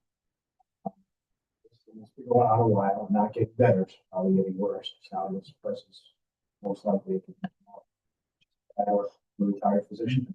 Bad after you Right. don't want to deal. Yeah. So I guess my question is, will the Board of Health be responsible? Like somebody's got to ride this train.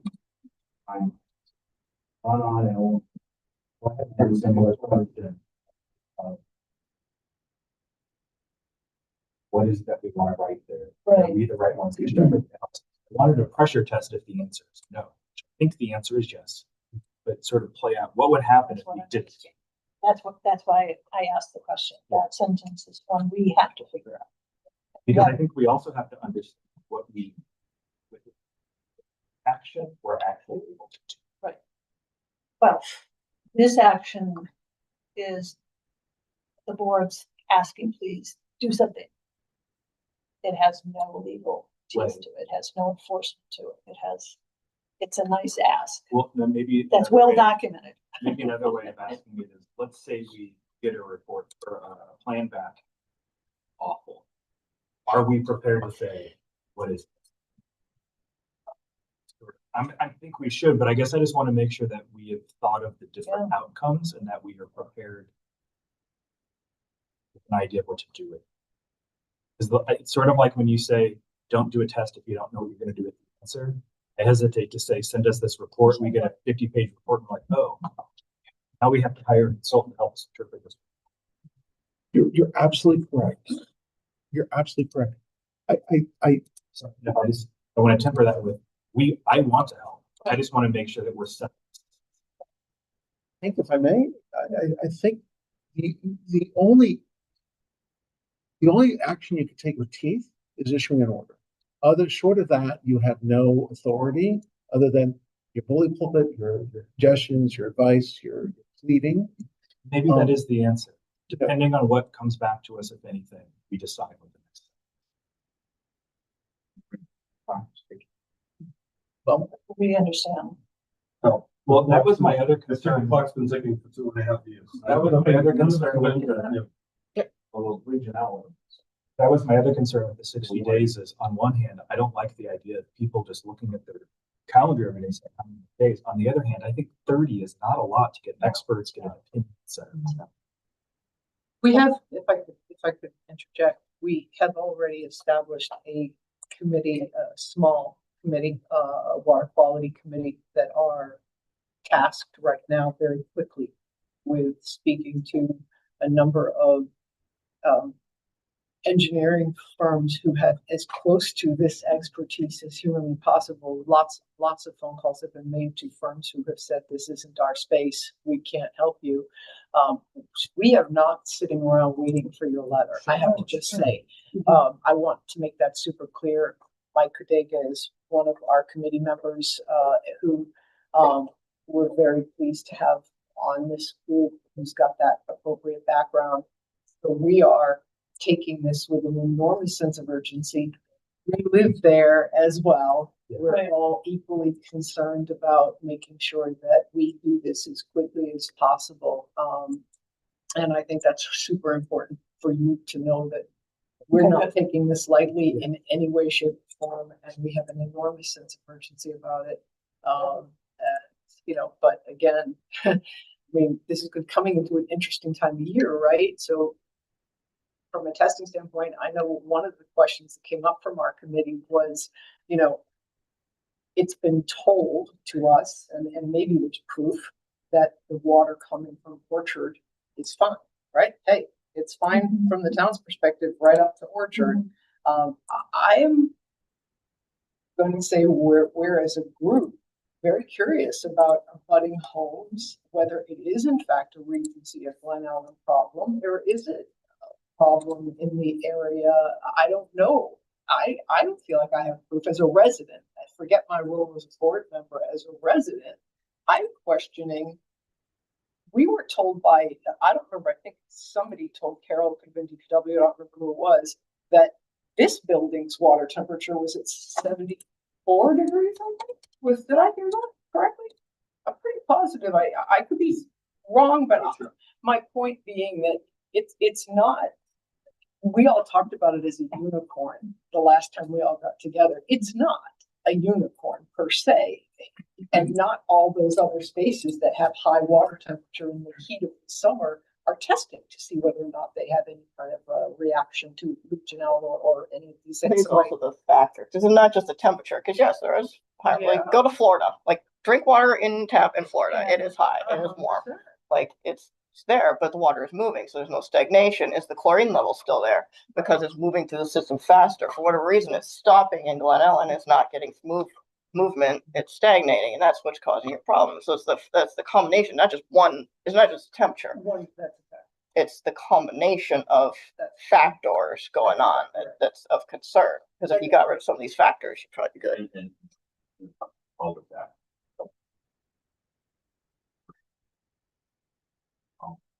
Must be analyzed. Bills. That closed. Put that in. Before it.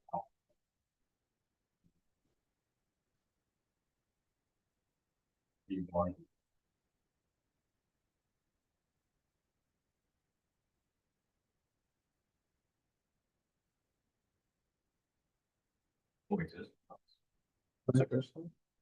If you want to, Sure. go ahead.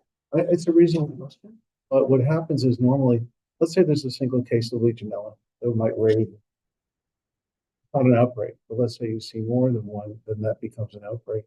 Let's say in the closed loop on a dead end or a cul-de-sac, probably wouldn't raise that kind of level of concern. We have a unique situation here. We have hundreds of homes in which you have this closed group, so to speak, which raises the whole thing to a different level, because we know that there's, for example, the water is warmer this summer than it was last summer. We hit temperatures up to near 84, and last summer was 77 or 78. So 78 to 84 that's significant. And it's rising, apparently, at least from one year to the next year, it's rising. And we're not getting any complaints that I know of from anybody living on a cul-de-sac that's saying, oh, our temperature's now in the 80s. And usually, and a lot of our work is based upon complaints. And there's nothing that requires testing for water temperature. This is no code that says cold water has to be a certain temperature. It does not exist anywhere in the country that we're aware of. There is overseas, but not in the United States. So would a cul-de-sac be tested? Personally, I think it's a great idea, but there's no, and we have no authority to do that. Right, because the model is a reactive model versus a proactive model. I'm not defending it, but that's the way most systems, regulatory systems are set up, are reactive systems.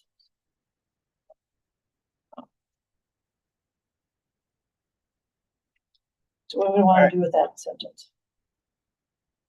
Back to, where is it? Please provide a freshly reviewed action plan to the Mills Board of Health within 60 days, a letter for review by the board. So there is some. We chose the term. We just showed the 60 days just out of. It seemed, but 30 days. You gave us 30 days. We're giving them 60 days because it seems like a lot for them to hire somebody, find somebody that. Yeah. It's a lie. That might even be too short. We want communication. Yeah. Yeah. yes, absolutely. On the other hand, it would be good to see within 60 days if something has been done, if there's progress or check-in needed. So I kind of like that time. Right, a draft of, or a. I think we leave it as Progress. if someone comes to us Okay. with the draft, we'll take that as a win. Okay. Okay. It's within the back of an envelope. Yes. exactly. So one thing in the second draft letter, there is some language that's on the third under distribution system evidence that does talk a bit about a water management. All of the things that we should include and make sure that we get a report back. The things that we think, or should we let it be completely driven by whatever the profession hire? I throw a comment in there. Grace drafted that section, but also, if I'm not mistaken, the last time we had the meeting here, Jai Carr read all 184 pages of the document regarding water management plans. So between Jai Carr and Grace, you might have. Have some, yeah. Well, and I would recommend that the committee, that's your committee and your present in the community, the CDC has a pretty decent, okay, good. Yep, I think we need to document that. thank you. Be part of that. Oh, you mean part of the CDC? Put it in the Or letter. something like that, including but not limited to. Mhm. This is other documents out there too. There's other literature regarding water management plans that might be more relevant with that we're not aware of. But that 180-page reference to CDC at water management process for how to set up a water management program in very lame people's terms. It's not a document at all. I'm just saying that there might be others. Yeah, there might be others, yeah. And useful. And at the end of the day, it's not gonna be lay people running this program. No, no, It's no. gonna be No, the experts who we're going. Oh, to- yeah, absolutely. Give you a water management program. Exactly, right. Right, for you to It won't implement. be any of it. Be us, the board, I promise. Well, it can't be us, the board. We have less idea than you. Do you want to add CDC or no? Please refer to the CDC reference article. The language, we gracefully thought a lot about water management. plans. I mean, not very, very much. I feel like I don't know the specific, like, the specialty needed, obviously, to do water management. It's just, like, I listed as a different tips of past that are. I feel like what's written is kind of these. Yeah, everybody's gonna have a slightly different slant on what they emphasize and what they include. Preference, I would imagine. Function of construction companies, they're all different based on what you're looking for. Yeah, no, that's what I'm saying. Gotta do it. And it's gonna be hard to find people with experience with Legionella, because it's a vastly underreported. CDC, and one of the quotes is 10%. It's 10 times at least underreported. So, and that's why I'm calling it a I unicorn. just think you and John, something from this CDC. I could imagine that. For reference, or as an example, whatever that is, please see. Including but not limited to. Yes, yeah, because That's because I don't want someone to think this is the end all be all, but I also don't want them to be like, what is this? Where do I even start? Which I know is not the case. But I think too, I go back to the question you asked, and that is, would the Board of Health or the Board of Health staff be available or be able to provide some assistance? I'd like to think we could, that not that we're the experts, like, and so whatever the topic is, but I like to think we have the expertise to know when it's not a good plan, what you should be focused on, what you're missing, how to phrase the questions, how to phrase the issues, how to press your consultant to do the thing. That kind of thing is where the Board of Health can become very helpful and help guide it and make sure you meet certain goals and keep to a plan. That's where I envision Board of Health and providing those kinds of things. That's good. So I bought my house probably on New Year's Eve. This has been a problem since 20. Nobody told me. I had no idea. Homeowners out. Well, in my quick math, we paid the town probably close to $5 million in tax money. Right now, what we're getting is the fire department, we take the. It's the board of health in town help us. When we get a problem, but immediately I see 324 homeowners who have a house that's working. Anybody that moves into our house, once this letter comes out, the experts, this letter say concerned, we should move it to a 55 million. This letter will scare. You tell me, Deb, how many of your prospective sellers and buyers are scared off? I don't know listings in our development currently because I'm not touching. I don't believe that somebody should put So their this home on the problem's market. been going on. You told me, even though my house had been tested, one of the High temperature. high temperature houses. So, town, 23 is known, Board of Health, Toll Brothers, up until 24. They were the development, yet there doesn't seem to be any reaction to this back to then. And now in 2025, this is becoming an issue. Town is writing a letter of concern, which we all understand. And the elephant in the room is the loss of investment for every one of the residents here. I'm at the point where I would think of moving and taking it. And I'm not even sure I could sell the house. Because what if we can't fix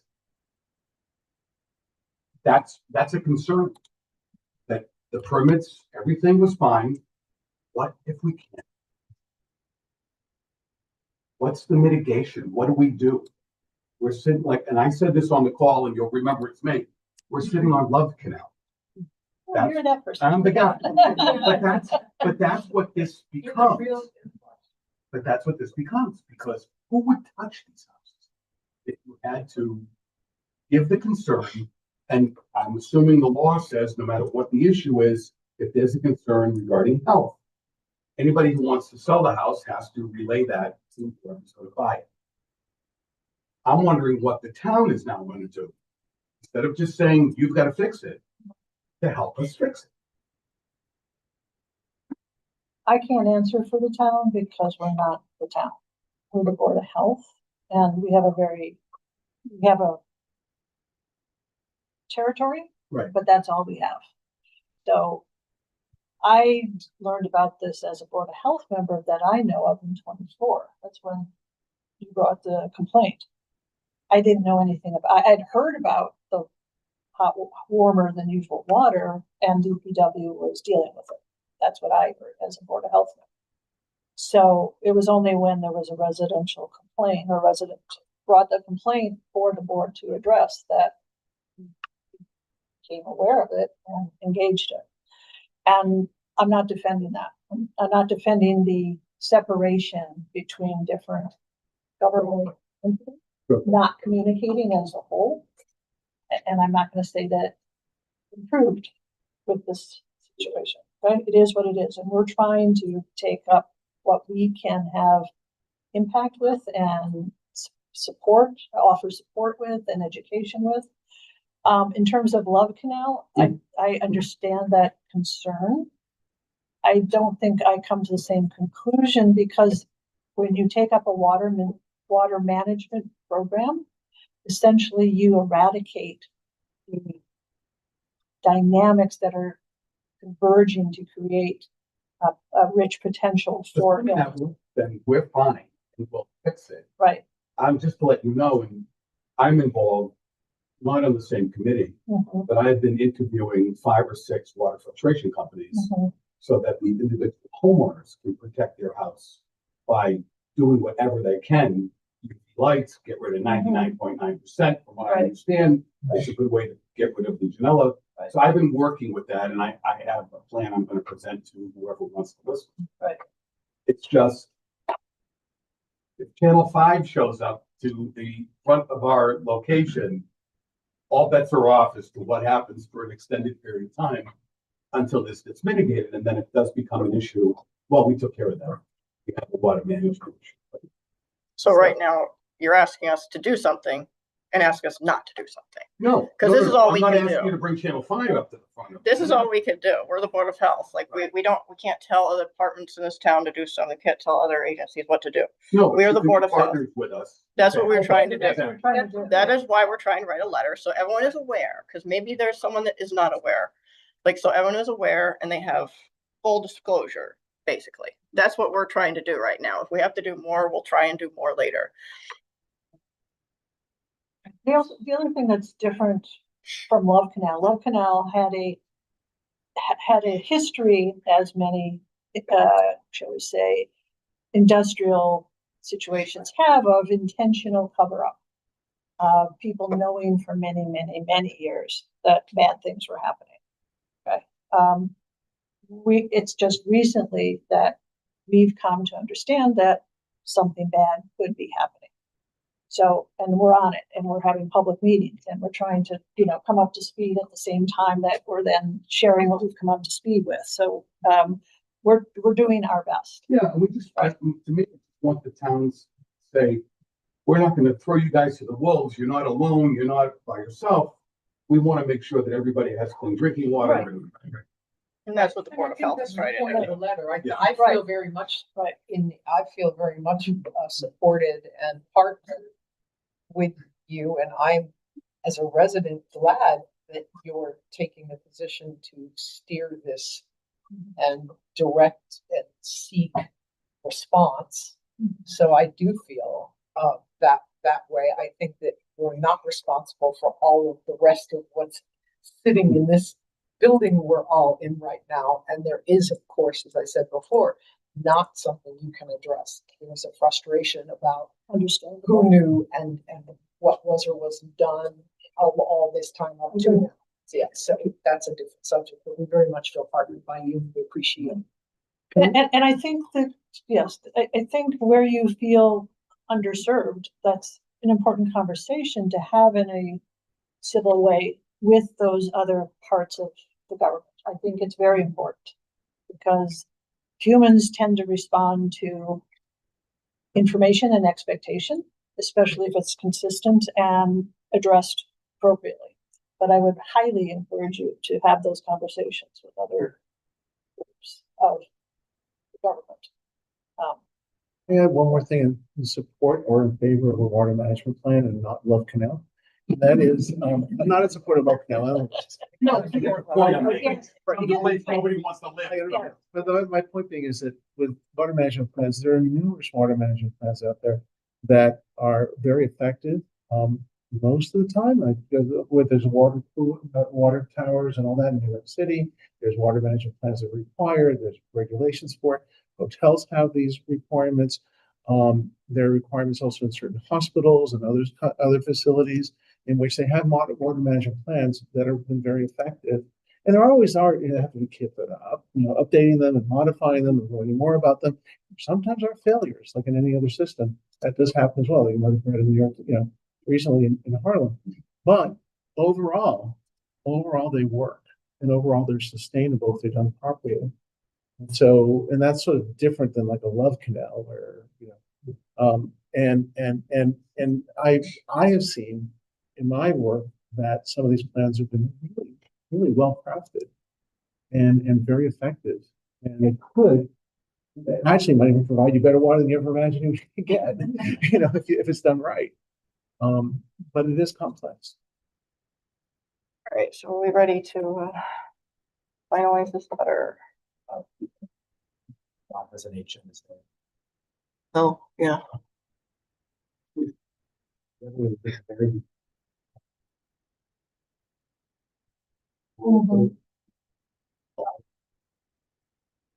Yes. Yeah, I think we streamlined it. We made it more concise.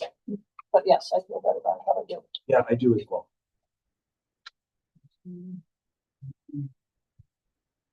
One person from address or two address or two people from that.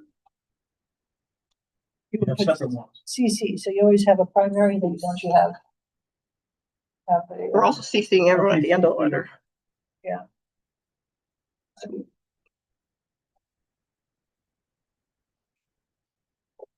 That is Toll Brothers, Right. CCRG. Yeah. So that's CC right there, right? CC. And then the toll brothers sent one That way for we get it CC. directly, but there are Right. there each party has. Right. Toll brothers has one with CC account. We want to make sure it's as transparent. Right. Right, so I guess that does mean two letters, but But that's, they're the same, right, same content. and then I'm gonna do a save as copy. Oh,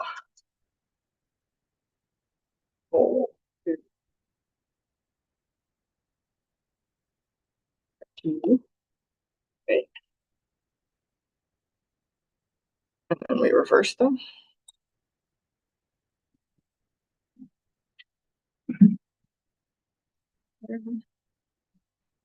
Up here. Right.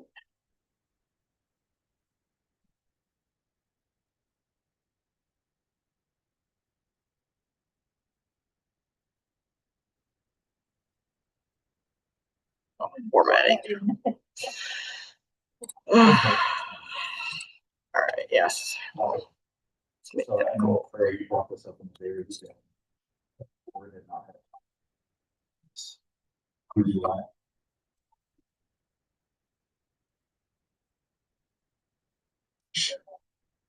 I don't know.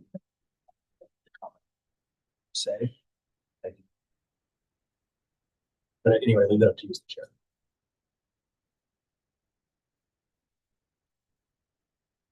Not in the letter. I request. I don't want to go into someone's version of. Yeah, but In general comments, we won't go through every word of this letter. In general, does the audience have any comments on the letter drafted tonight to go out to RGE and the Toll Brothers?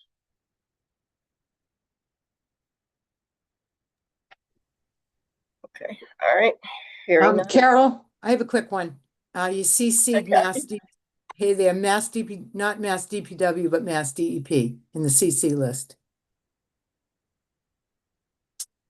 Oh, I meant to DEP. DEP. Okay, thank you. Yeah, deep.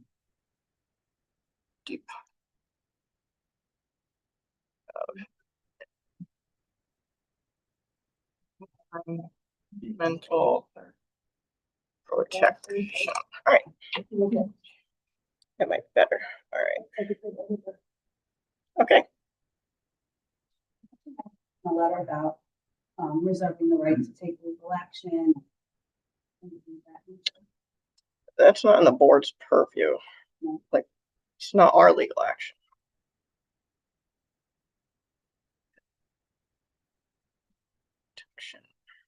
You don't have a responsibility for the residents, right? Water in their homes. So that's why we're requesting that, some sort of plan come before us and that we could say. Haven't. That will act as a So what if sounding they board. don't, what if they don't, have a successful water management plan? Then we would say. this So is what reserve the things will right. be successful. Go back to your consultants. With Well- our input or whatever. Sorry, maybe.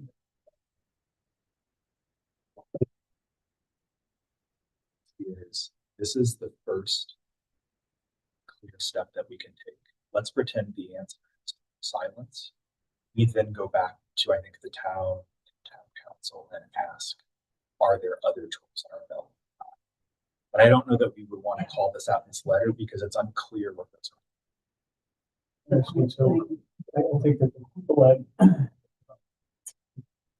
of Cody with RGE have enough people that have skill to understand who the person behind it. Their plan is, I think a lot of people on your condominium who say, okay, this guy's doing it, this girl's doing it right. You know, tell them Is the person giving us what we need?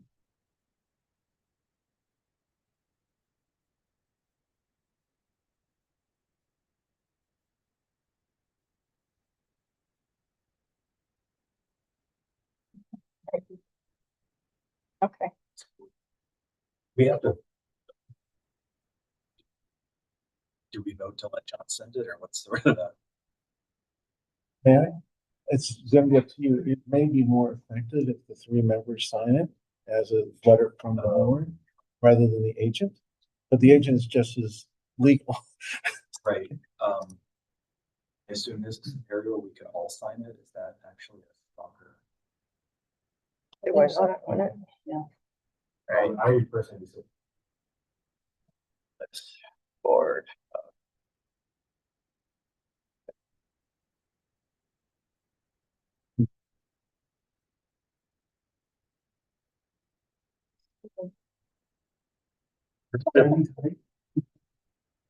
Yeah, do it right, that way you're not looking to find them, yeah, let's do it.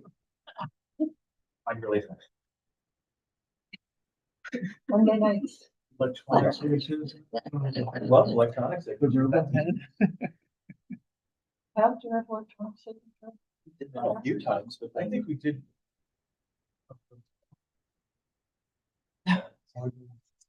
That's true, The because one- whenever you do it, you have to, through the page, it says Yeah. you're signing this with this. Right.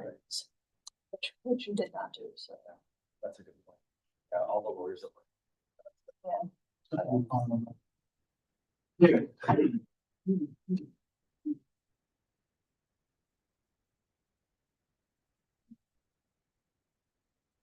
Oh, yeah. The whole page.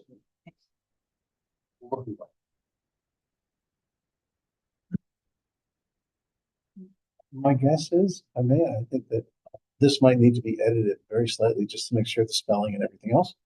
And then sign it after. Name tomorrow, is so I can capital K, Either stop it. right there, yes, and capital B. Thank you. Because if you write it like that, Heather will just.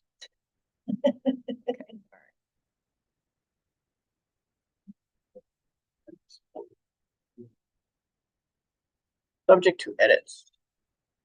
For spelling.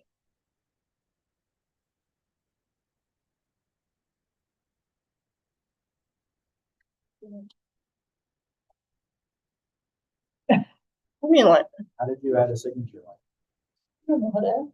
There's this- Oh, really? Yeah, it's this key. There. I'm very. this is the other one. Right. I know, you'd be like, let me try this. Oh, no, it's not that. Okay, so we're all signing it. It all goes there. Okay, all right. Do we need to vote on this letter? All right, our motion to send out this letter to both Regency Glen Ellen and Toll Brothers on a letter of concern RE conditions of the drinking water supply at RGE as drafted at the 9/15/2025 meeting. All in favor? Aye. All right. Yes, that is our unanimous vote. Motion passes. We will send out this letter as written tonight. Thank you. What's all this other stuff?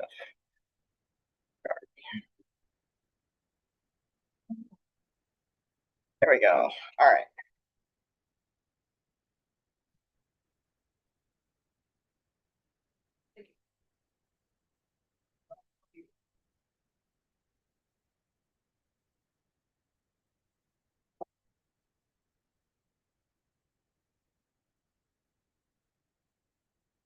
Next business agenda regarding well regulation, finalizing.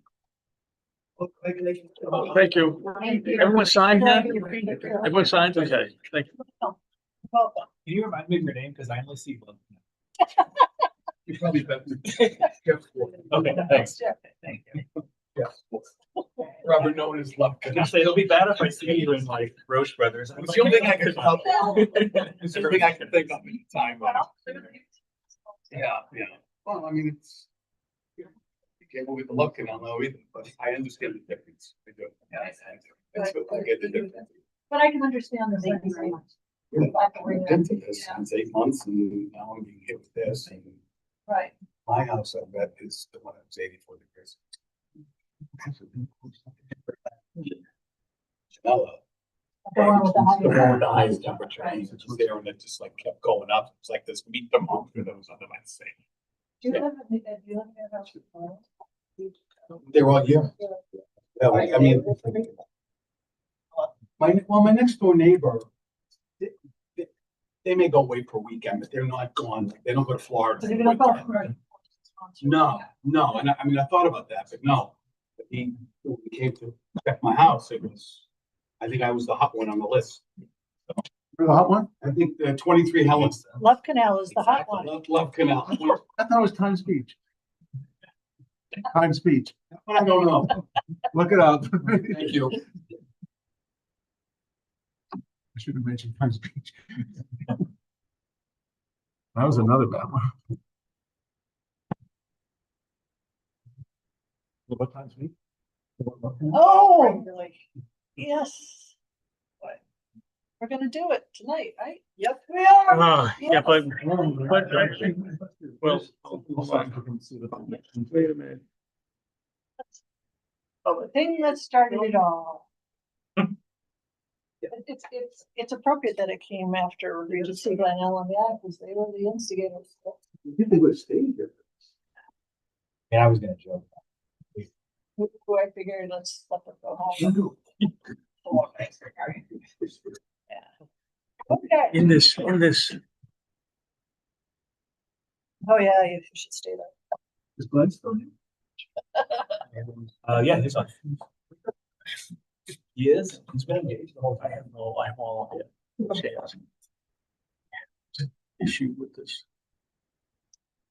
I didn't realize it was hard for you to hear me up there, but I will say when I was on the phone, it was hard to hear Carol from here, and I'm not sure because she's right in front of me. So, Yeah. And then there's one story about the yeah, I do want to say you worked. distance from the wells. And actually, one is going that situation. Okay. Yeah, but that would form the basis. That would go all with the. Next. Yeah. Oh, So okay, those people that needed convincing, which might be outside of this. right. Maybe it's subtly understood, but wasn't said out loud, which is not everyone is in that. Right. So it is important to have these discussions. Carol's ready to move. Yeah. Well, regulations. All right. Do I have to read them? I'm losing my voice already. No, I don't think you. Okay, all right. So, well, regulations.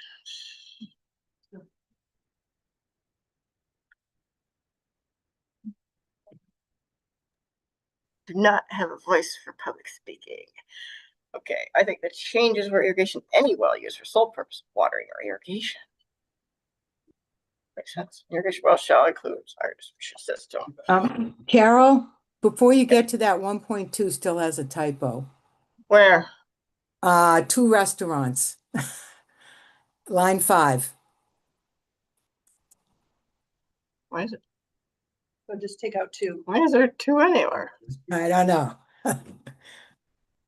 That- And 2 restaurants. And we're. I sub- Comma. I submitted Comma. I submitted comments about a month ago. And one of my comments about 1.2 is, some big semi-public water systems are regulated by DEP if they're big enough. So I suggested just adding not regulated by DEP. Because you have it's motels, big condos associations that may have their own water supply that would meet the DEP criteria for community water system.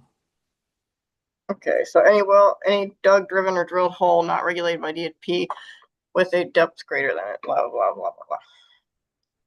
Is that sufficient? Okay. Fine by me. And if you want to maybe put it further down, because it really relates to your multiple dwelling, blah, blah, blah, I would put it at the end. Not regulated by DEP. For excavation and not regulated. Not regulated by DEP. Do we need to spell out what DEP stands for? Just, okay, deep. Or, And then you can use parentheses DEP and then just use DEP the rest of the doc.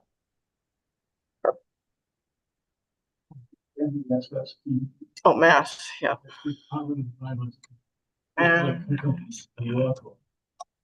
Yes, we want mass. Right. All right. Were there changes to 1.3? I have a quick question about 1.3. So, There needs to be a comma after parks and beaches to make sure it's clear that any of those. Sorry, go ahead, Kathleen. just that 310 CMR 22.22 parentheses 2 prohibits a cross connection between a public water system and a private drinking or irrigation well. So does that mean that the Board of Health can't give written approval because if it's if the person's on a town water, I think as I read this, you can't give them an approval to connect. I think they need like a backflow valve. There's something in there about the valve or something. It's a Backflow. backflow valve. Without, how would I put that? Without a backflow valve. Hold that out. Well, should not be connected to any time to a building. How about a building with a private water supply? Is that, and then you can say, buildings with public water supplies cannot have such connections or something, and you can do the CMR that I quoted.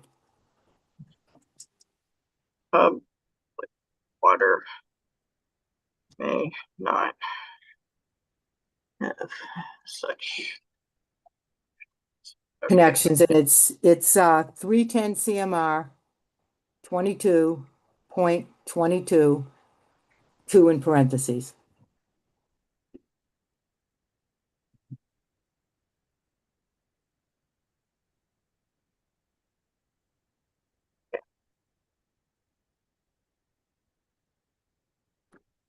Does that sound good? Yeah, I think, do you feel that covers it? So should not be connected at any time to a building with a private water supply unless there's a backflow valve and a board's written approval. Public water should not have such connections to a building. And C310 CMR. Okay. That's fine, right? All right, water systems for 1.4.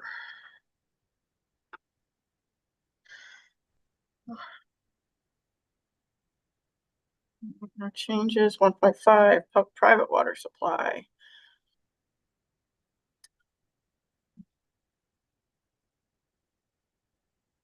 Exemption.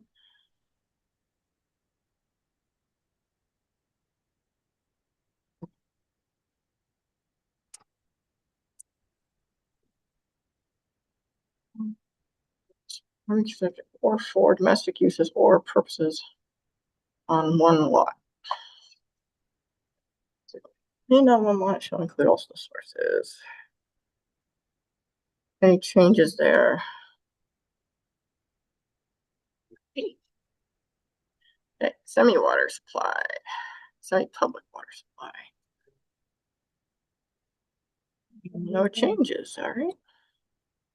Okay, 2.1.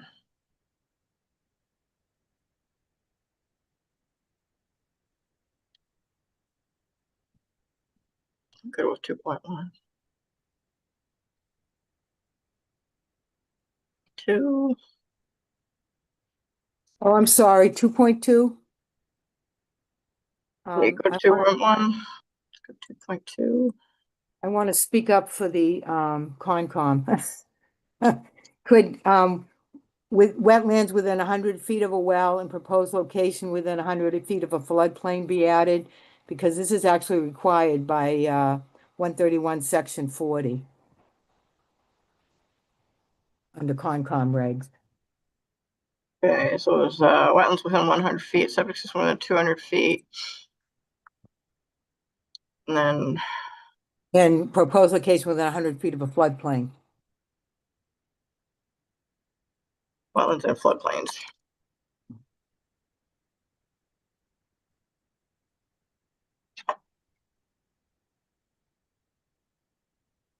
And just also including on the plan, other wells within that 200 feet. Because you could have an adjacent well in a neighboring lot that you might want to know how far it is from the well, the proposed well.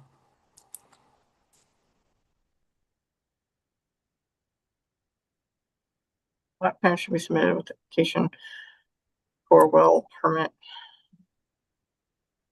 And just in other wells within 200 feet. Notification of the well. And any other wells Wells, yeah. within 200 feet. All right, all buildings, boundaries, boundary lines, wetlands within 100 feet, floodplains within 100 feet, and septic systems within 200 feet. That sounds sufficient. One second. Glenn Ayers has been listening since before we started. I don't know if anyone else is. He's the subject matter expert. Help with drafting this regulation. So if I may suggest, it's something that Glenn wants to weigh in on as well. Yes, Thanks, Mr. Ayers. Glenn, are you still there? I'm here. I didn't hear that question though. The question was not a question, just something we introduced you to the board. We forgot to, I apologize. And then since you helped draft this regulation, and you've been the subject matter expert, could you please weigh in if you see fit as I go through the reg? Thank you. I will do that. Okay, thank you, Glenn. Yep. All right. Are we all happy with 2.2? Did I hear something?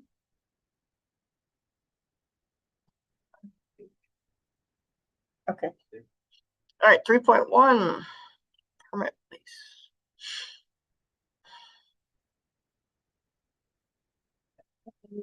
Quality and quantity specified herein. It's herein. Whereas herein? Instead of specified where. Specified herein, meaning, so instead of, so specified herein, do you want to be more specific? Where is it specified? Glenn already has his hand up. You might- Go ahead. Okay. So in some cases, the initial water test will come back and the water quality the result will indicate that the well will need some kind of treatment. And typically you condition the approval to the building commissioner, inspector, that this water supply will require treatment, but honestly, the treatment can't be installed usually until the house is built because the treatment will typically be inside the house. And then the water is retested once the treatment system is installed. So that would be difficult to do the way this is written because you don't have an opportunity to install the treatment and retest the water until the house is essentially, mostly built. You understand what I'm implying there? Usually the building inspectors will give it a conditional approval and they'll put that condition right on the building permit that the water needs to be retested prior to the issuance of the certificate of occupancy. And if your town does a potability, certificate of potability or a drinking water certificate, then the building inspector should not issue the certificate of occupancy until that certificate of potability is issued. We give certificates, we don't do anything. No, that's the town water. Yeah. So we don't do it, so. It's not in our purview.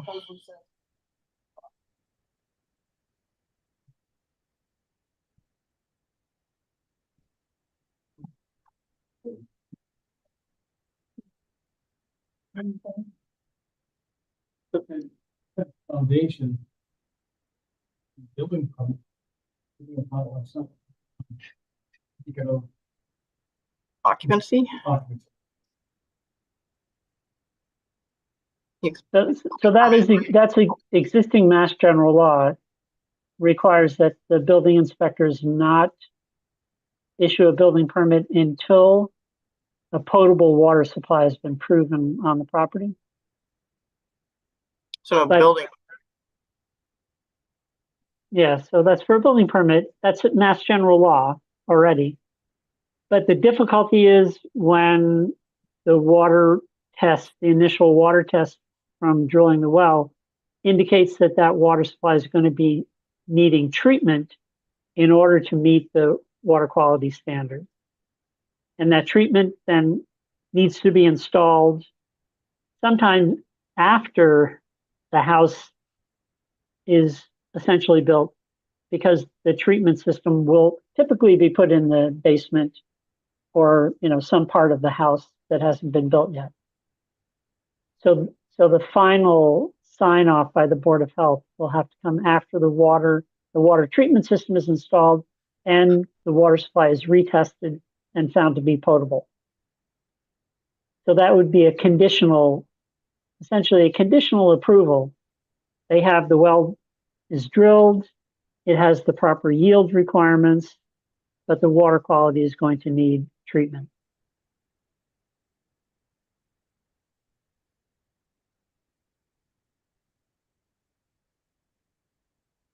My original question was. So you could say in the case of a water supply that requires treatment, the Board of Health shall issue a conditional approval pending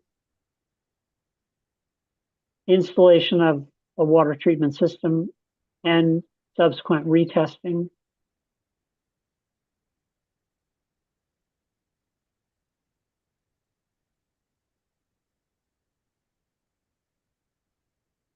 What were we issuing? Certificate of. We don't issue it though. The certificate of occupancy.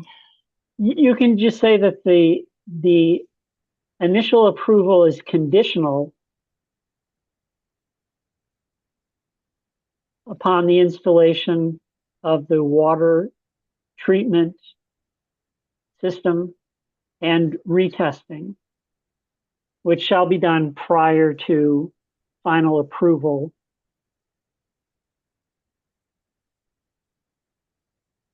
and certification as a potable water supply.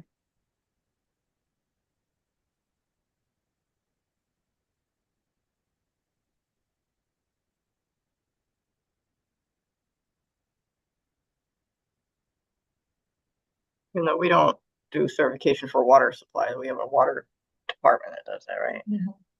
So that's Well, not exactly for private wells, that's what these regulations are for. It's not the water department that That's the testing department, they get tested and they can. does that. It's usually private. Usually the well drillers that take the sample and have the water tested. But in the case where the well drillers have been gone for a year or more, it'll be somebody else, a third party, that will come out and install the treatment system and then retest the water and show that it meets the water quality criteria. And at that point, you get the results and you say, yes, you know, this meets it. Now we can give final approval to the building inspector to issue the certificate of occupancy. All right, so it says now no building permit. Occupancy until the wells installed, completed, and has been demonstrated with quality and quantity specified herein. Does that make any sense? What does it mean to meet the quality and quantity? What are we talking about, quality and specified quantity? herein, right? Is it below? Yeah, that's further down in the regulation. Right, but that's Not clear. Specified herein in the regulation. right. Do we have a number that we can? Yeah, you can just say as specified in these regulations. Section 4. Okay, yeah, we need to be clear there. Just to be clear, Glenn, I don't know the if we did. initial approval, is that for a building permit, not a certificate? See, am I reading that right, or that's for either? Building permit would be to build in the first place, so this doesn't make any sense to me. Building permit is before you drill a well. Yeah, you don't need the certificate of occupancy in that part of it. That would be later. Well, I can see it was building. So our role on the Board of Health is to ensure that the water is potable and that the septic system has been installed and a certificate of occupancy has been issued. And so this would be the case where the water is going to require treatment, and that treatment is not going to be installed until the house is built. So this should take care of that situation. It's not no building permit, right? It is the initial building permit or foundation permit, however your building commissioner Shall be handles issued. that. So no building permit is issued until the well is installed. Installed first? That doesn't make sense. That's correct. You have to drill the well and prove that you have a potable water supply prior to getting a building permit for new construction. You should specify new construction. Yeah. You could say for new construction, In other words, you can't. Right. and that is existing state law, that's Mass General Law, that already tells the building commissioners, Right. thou shalt not issue a building permit without a potable water supply. And it's our job to determine what a potable water supply is. The building inspectors don't do that. So we have to have for existing construction as well as new construction. New construction is going to have one requirement. Existing construction is going to have a different requirement. So now we gotta add existing construction.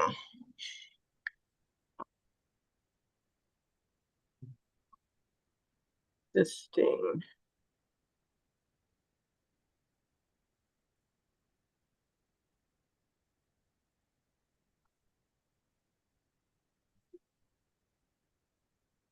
So all according to the DEP well drillers regulations, all wells drilled require a permit from the local Board of Health.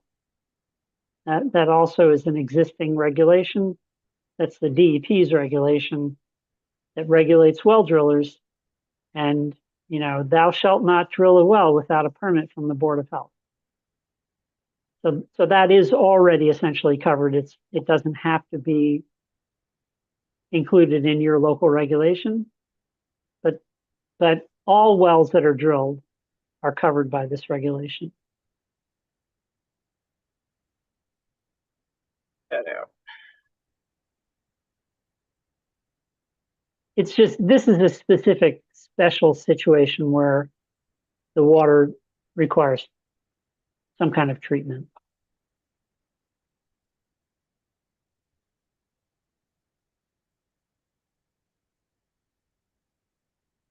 Glenn, can you see this on your screen? Yeah. So if you read through all of 3.1 as written, does it That makes seem sense. right to you?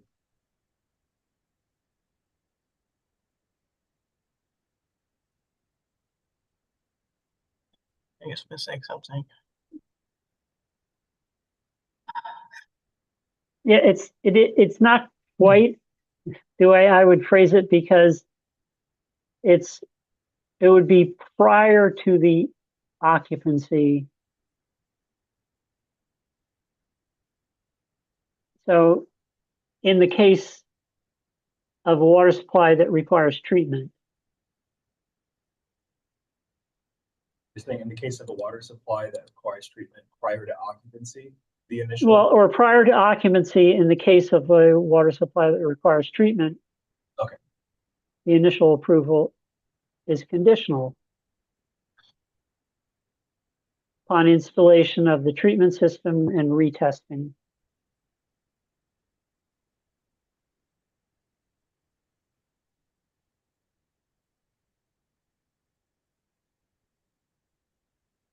Does that make sense? No building permit for new construction shall be issued until the well is installed, completed, and has been demonstrated to meet quality and quantities specified herein in section 4.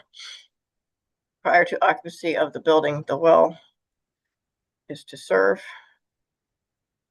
an acceptable, an acceptable tested water sample must have been obtained from a tap in the building. In the case of a water supply that requires treatment, the initial approval is conditional upon testing of the water system shall be completed prior to final approval and certification of private potable water supply.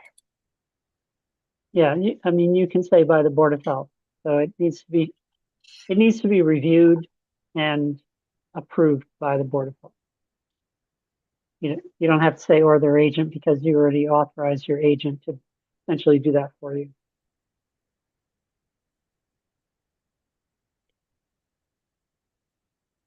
Ready. That just takes care of those situations where that does occur, so that your initial approval is conditional, and the building inspector will note that, on their permit, on their building permit, so that they can require the retesting of the water. They have to remove that condition essentially before they can issue the certificate of occupancy. And procedurally, that's something you work out with your building commissioner. All right. Do we like 3.1 now? 3.2. Yeah.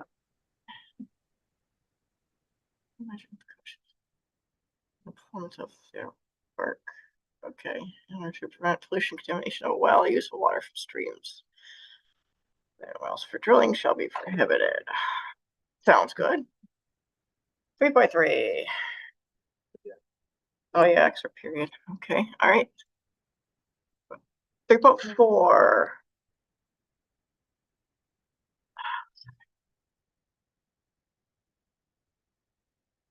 18 inches of those are casing sloping way at a minimum of 8 horizontal to 1 vertical in all directions to finish grade.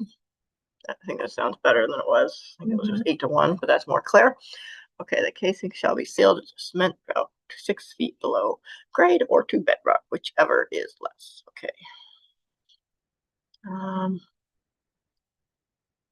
It's a counter. Da, da, da, da, da.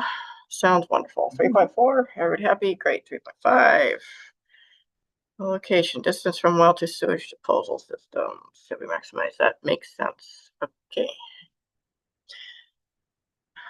3.6. Less than 100 feet located downhill from such a well. 3.7. This is all straight from the, I think the. All right. One uphill, 125. Okay. 3.8. Okay, when the soil, let's make that a different color. Why is that orange? Okay, that's better. All right. Okay, when the soil percolation is less than 3 minutes per inch, those distances shall be increased by a minimum of 25 feet. If a soil percolation test is not available, comma, use the greater distance. Make sense? 3.9. should be located no less than 55 feet. I think that's in the regs, so. All right, 3.10. Lot line is all from the regs or from the. Oh, go ahead. This is a section that you may want to think about a little bit, because if the well kind of radius extending out from the well is 100 or 125 feet, and a neighbor is, well, and the owner puts their well essentially 25 feet away from their lot line, that radius extends 75 or 100 feet onto the neighbor's property. And that's sort of unfair, because the owner is being restricted through it being 25 feet away, but the neighbor is being affected for 75 feet into their property. So I would suggest that you at least split the separation distance, or make it predominantly on the owner's property. I think this came straight from like the Massachusetts state. Yep. Their well regs. That's what they said to do, 25 feet from any lot line, because there's a lot of places that would not have a well, would not have a house if we make it be 50. Yes, but in some cases that well radius extends out 100 feet from the well, and it would go 75 feet into an adjoining property, and that restricts the neighbor's use of that land. They can't put a septic system within that zone, which is on their own property. So it's just a concern that you should consider. When did And you have that a spite well? Is that the? yes, I have experienced neighbors who have put in wells entirely along their property line to prevent their neighbors from using their land, the neighbor's land, because they didn't want anything within that zone. We also have a statement that distance can be increased when an opinion of or adverse conditions exist. People can have a hearing on. Yeah. So people can have a hearing on these. Yeah. Yeah. Would the solution be then, Glenn, if we were to change this? I'm not suggesting we should, I'm just curious.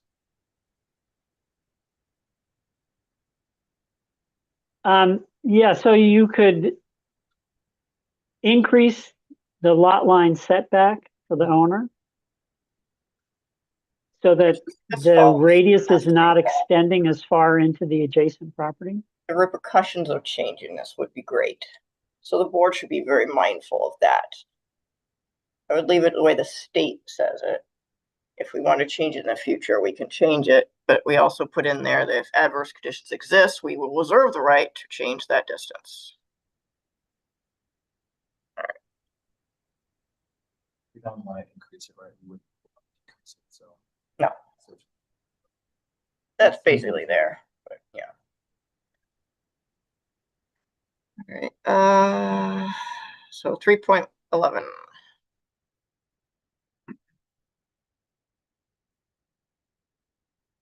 And it's straight out of the law. 3.12. Carol, I'm sorry, could I advocate for something for 310 that's come up in the past? Could I advocate for adding 100 feet from a stable, barnyard, or manure storage? And the reason this probably wouldn't be a problem that Glenn was talking about in the other instant is we require 5 acres of land. So it's not a hardship, I don't think, to include that. But it has. Should we put it on 3.6, which talk about leaching area? Because there's a stable barnyard or whatever, also a leaching area. Sure, I mean, I just think we should, it has come up in the past. Okay, no, well, shall be with, should be less than 100 feet from a stable, barnyard, or manure storage. The manure storage is an important one. Makes sense because we're a right to farm community, but Yeah, yeah. yeah. All right. Yeah, I see people doing that. Oh, the other thing, one more, 310, we should also put or sewer line. So we have from any part of the subsurface sewage disposal system or sewer line. Because I think that's a standard we've been using all along. Like a public sewer line, because I thought Coming into the property. And that's because of, in case there's a problem with the line. There's leakage from the line that would affect it well. Oh, okay. Or municipal sewer line, not because it's good. Yeah, municipal sewer private. line. Yeah, Municipal. it doesn't come up very often, but it does come up once in a while. Okay, go ahead, Glad. Yeah, and instead of no less than, it might be better to just say greater than instead of a double negative Okay. in 310. Oops. No. 310 shall be greater than. Yeah, instead of saying no less than, that's what you really mean. So. Okay, sounds good. All right. Right, where were we? 312 pump houses. That's straight from the law. In the Commonwealth of Massachusetts private well guidelines, this is very good, very thorough. So I have a thing that Parentheses. about your definitions. In your definitions, you say you can have two houses on one lot, but now this says, but they Where? can't have two wells. Early in your definitions. Well, now there's such thing as accessory dwelling units, Yeah. which are Right. by law you're allowed to put on the S-test. Right. Too dry. So we got to yeah. Should we specify ADU or we put that? All right. They're ADU. They're allowed now as ADUs as an ADU. So no well should be used to supply more than one dwelling, da, da, da, with Except the an ADU. exception of. We put an exception. It has an exception then. The exception. And then parentheses, the Let's see. Exception of ADUs. Yeah. Accessory. yeah. Sorry. ADUs.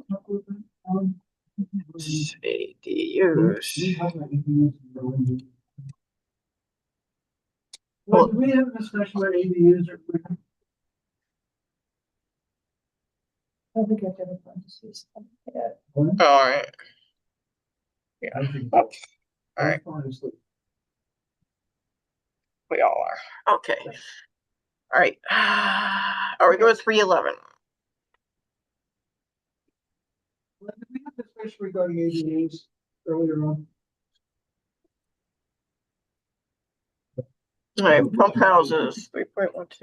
So maybe just do your parentheses from C, pump installation, document page 63. Oh.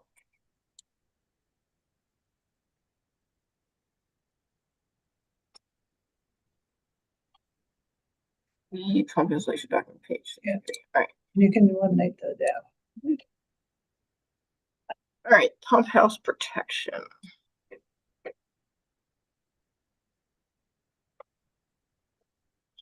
Actually, going back to 312, what is pitless? Because it's PITLESS adapters. Pump houses, pump rooms, and pitless adapters. It's actually a thing. Is that the thing? Okay, then It's an don't actual make it up. I'll thing. just. Okay. Pump house protection. Which makes sense. Seal it all. Approvals 3.14.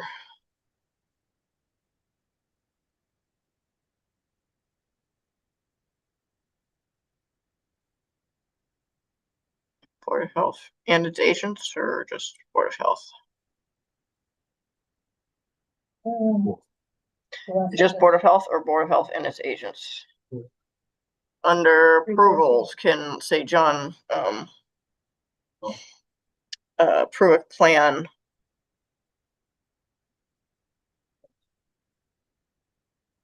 Or does it need the board to vote on the plan? For approvals for a well, no person shall install or enter into a contract for installing or making additional modification, alteration to any private semi-public well before submitting complete plans, specifications, descriptions to the Board of Health and receives from them written approval. So would the agent of the Board of Health be able to do said approval, or does it have to go before the board? It does depend what you want. If you want to keep track of it as Board of Health, then you should have it come before us. Okay, so we'll just leave it Board of Health. Okay. Okay, 3.14, good. Okay. 3.15, well, maintenance and repair.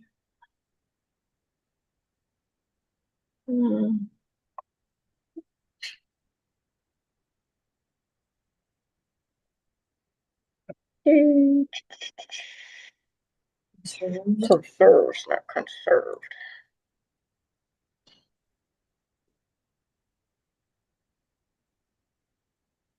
Accessible for repetition repairs makes sense. Ensure bin plug well is properly plugged. That is a safety concern.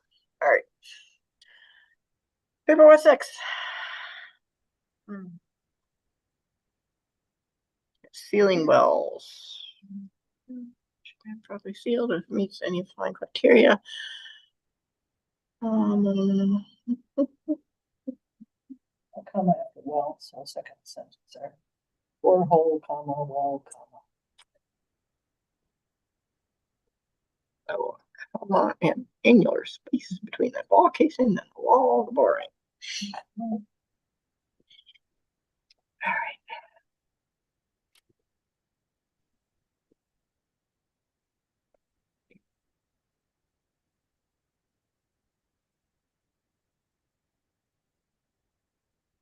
Any changes to 3.16? By construction terminated prior to completion of well. Well abandoned. I guess they gotta be testing later. You gotta test the well before it's signed off, but they might be done making it. Well abandoned. Oh, if they started completing well, but they didn't finish. They gotta fill in what they did. Okay, okay. So, construction of well. I guess it's all about well. Construction of said well. Okay.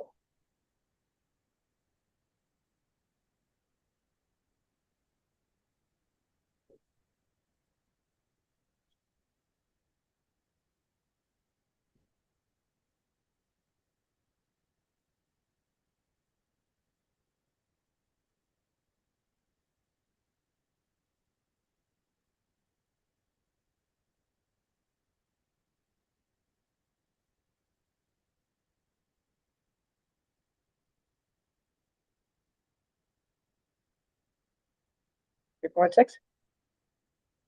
All right. 4.1.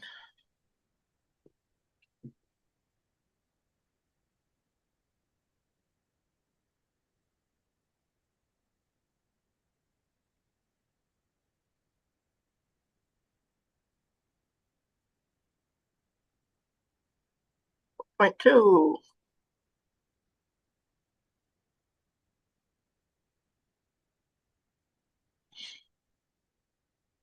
Point 3. Okay. 4. Got a weird space there. Point 5.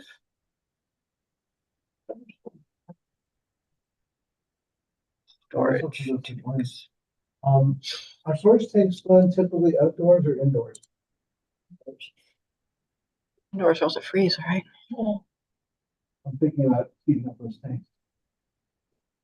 One more. I've always seen them inside. That's what I thought, but I'm asking. Claire, have you seen storage tanks outside ever, or are they always inside? Say that again? Storage tanks? Are they always inside or sometimes are they outside? Under, under whatever. 4.2. 4.2.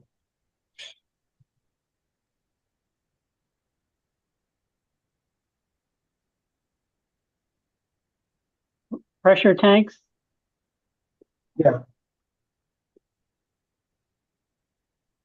So they're typically inside buildings, Okay. but there are pressure tanks that can be installed in the well itself. Those are not as common, but they do exist. And where would it be in the well? Let's say if it's installed in the well, where would that be? Above the pump. Above the pump. Yeah.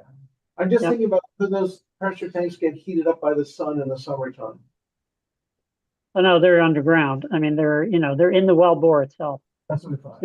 inside the casing. Yeah. Wondering. That's what we're talking about warm water at the other place. Yeah. Okay. Thank you. Where were we? 4.5? Yeah.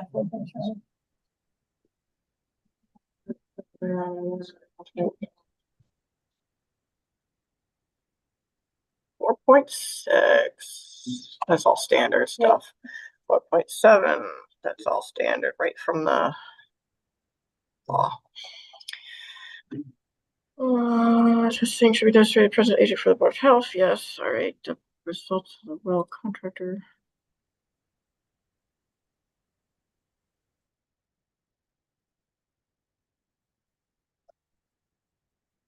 So 4.9 says what we said earlier too. What's right, and the well track. You got confused. Could I ask John about 4.8? Is that a reasonable requirement, John, in terms of you staying for 4 hours for 0.6 and then coming back 24 hours later for 4.7? Is that what happens now? What was that again? For 4.8, If you look at 4.8, according to 4.6 and 4.7, you need 4 hours for 4.6 and 24 hours you have to go back for 4.7. Is that something that happens now? I've done that. choose accept the test results taken by the. But it says demonstrated in the presence. So do you want to keep that wording? Years ago, I was doing some there we did 4 hours. Do the 4 hours. Yeah, and actually we required when you were out, the person that was taking the place, we required them to stay there. So it's, they have to do it. I mean, so, or we should write what we actually gonna require you, or an agent. Right? No, No, you don't have to stay on the site for 4 hours. 4 hours. 4 hours. Is it after? Yeah, you just come back after 24 hours. You know, when you were out. I was doing that for them. Yeah. You just tell me where we are. Yeah. You do that, okay. So when you were out, I did that. All right, so 4.8 is good. 4.9. Fill out approved form, Board of Health, contractor responsible, all data submitted. Okay, 4.10. Well, yields hasn't changed, that still was in the law. Auxiliary power. Makes sense.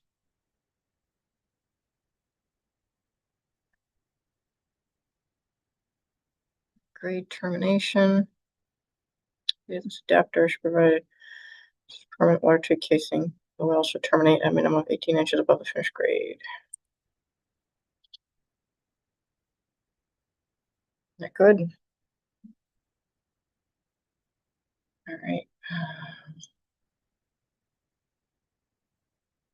I don't know.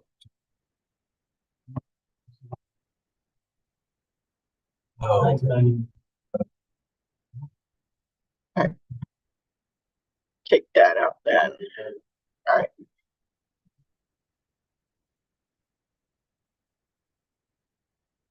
5.1.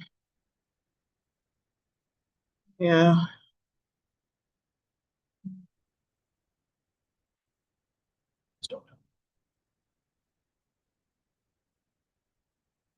I think they're the big organization in water.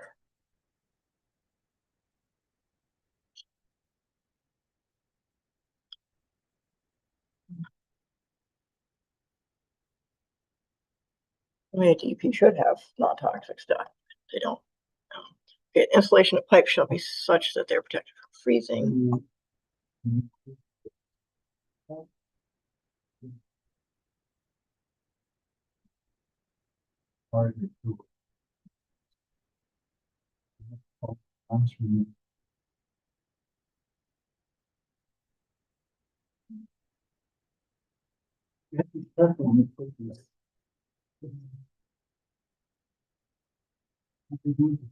We'll be at the end of that thing.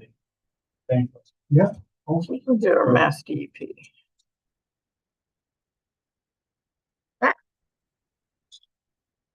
We could add mass DEP if they go out of business. But they've been around forever. All right. 5.1 good. 5.2. 5.3 dissimilar metals. Get I think it's like chemical reactions because the metals don't, they oxidize or something. It's an interesting wording, that second sentence. You should not be Installation of sacrificial animals is helpful, but it doesn't say you have to, or it doesn't say, it's not telling, you know, kind of like what has to be the result.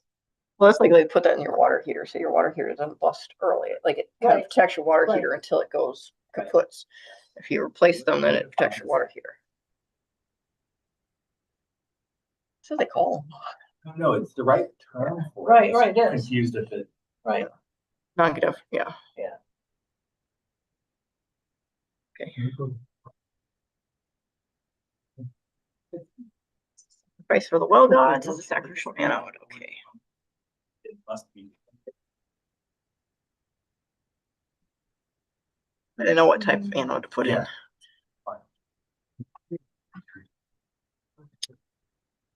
That's what they're called. In the green, the same thing with for the parentheses. Yeah.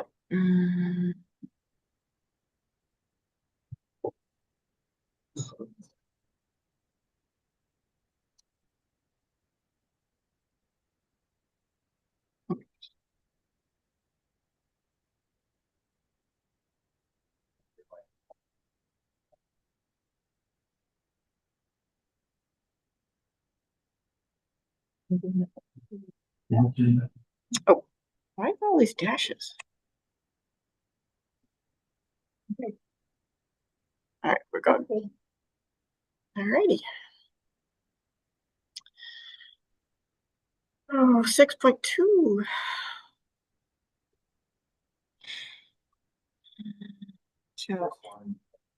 B, submitted to the state. Some cracks about health. Take a tap in the line for accuracy. I was submitted board for approval. Let's go ahead and say Board of Health.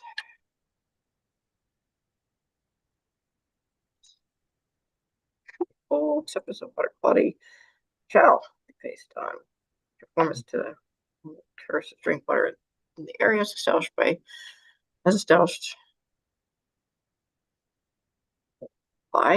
in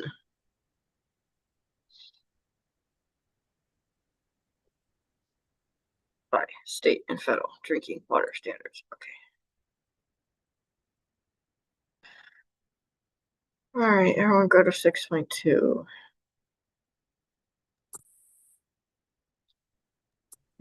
7.1. For 7.1, in terms of what Glenn said about, do you want to add something about shall be grounds for the rejection of the well unless mitigation is available? Because you say which does not meet accepted standards of agencies.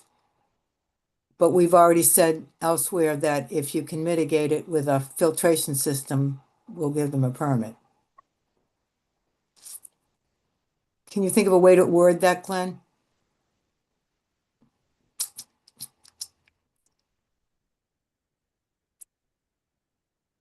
Yeah, you could say by the installation of a appropriate treatment system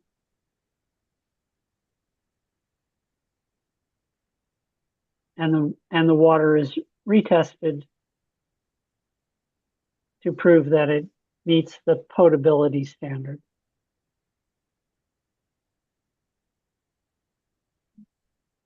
That's the first one. Potability standard. That's hard. My typing gets worse as the night progresses. Standards. Okay. All right. Okay, how's that? Water which does not meet the accepted standards of agencies of the state or federal government for potable water supply shall be grounds for rejection of the well, unless by the installation of an appropriate treatment system. And the water is retested to prove it meets potability standards. Let's say run-on sentence. A little bit.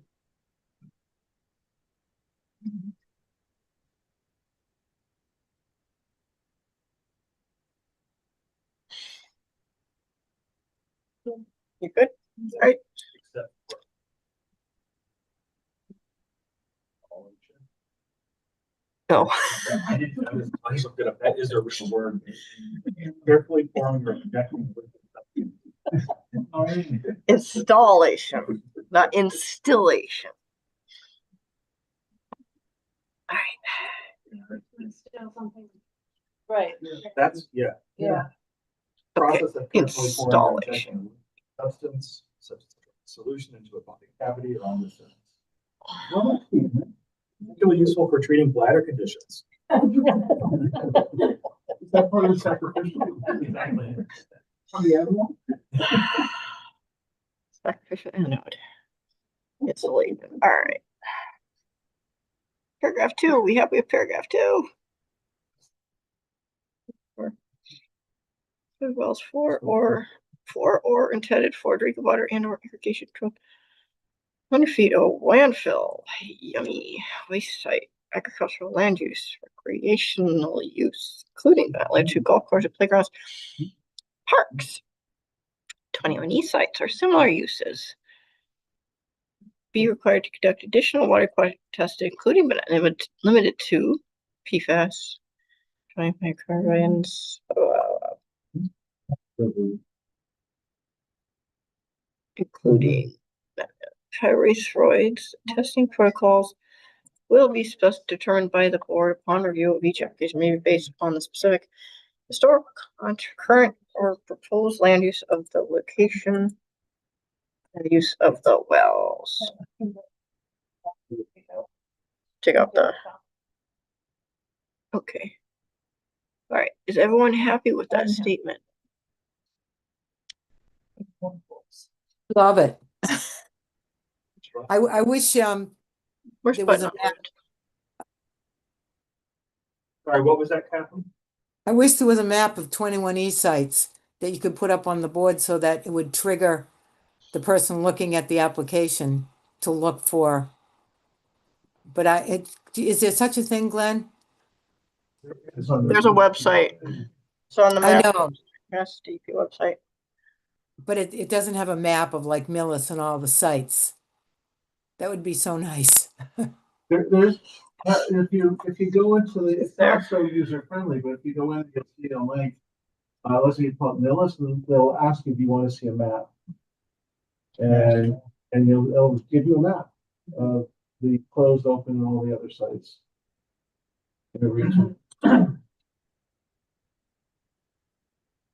limited. Allows us. Yes. They're not.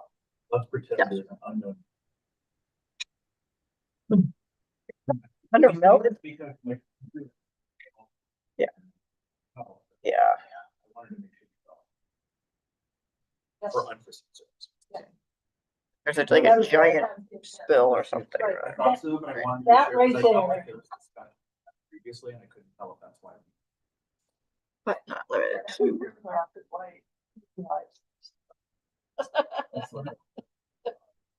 And that's when sort of the more worried about. Yes. Right, 7.2. Oh, MPNs again.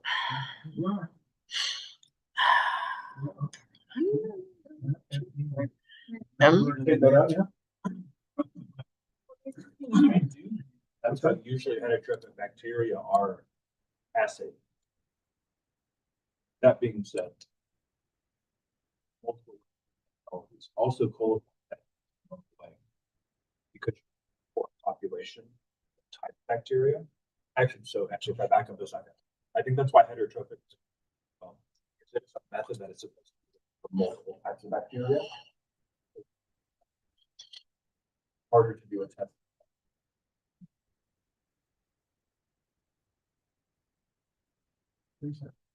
Yeah. Well, I just trying to understand if that's like given what is compared to empty.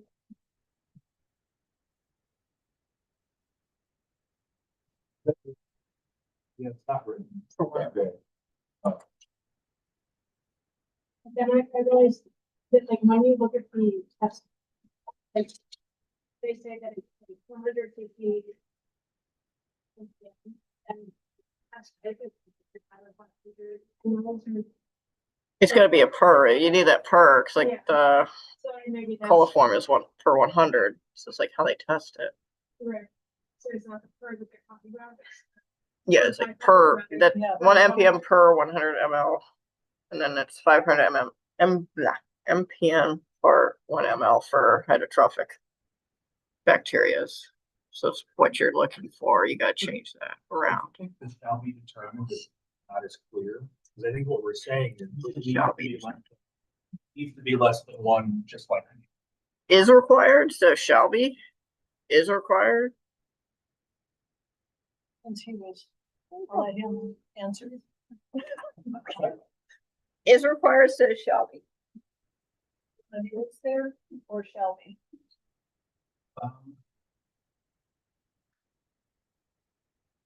Shall be. You said you didn't want shall be. No, I'm sorry. Oh, I wasn't clear if determined made sense in that sentence. So the other one of like, the result is required makes sense. Shall be determined. Shall be less than. It's 500 MPN actually making sense. I'm assuming I shouldn't do that, but I assume that we got that. That's what I'm asking. I don't know. Glenn, do you know where that came from? That's where is it? Where's my favorite source? Where'd it go? Is Well, that thing? Is this? No, I'm not sure where that came from. This guy. It's this guy. Commonwealth of Mass Private Well Guidelines updated May 2024. Should I put that down there? Yeah, I should put that down there.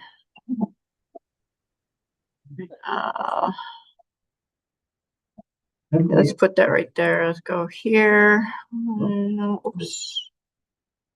I'm gonna go to that. Yep.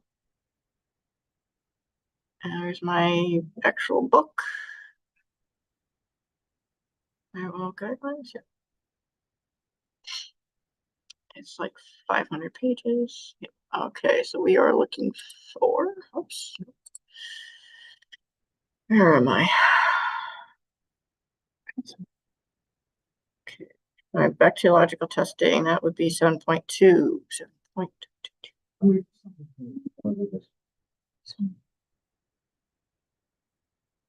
Man. Yeah, I'm curious what they say because I could see it sort of. So right there, you hit the that's cool. Where is it? You see it? Trade. Oops.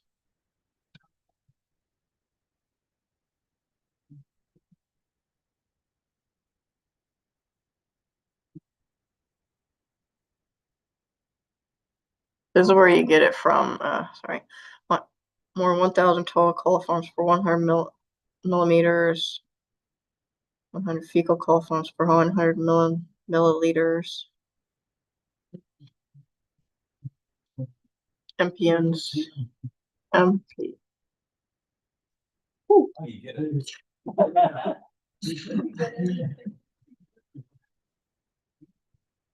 right, now. All right, hold on.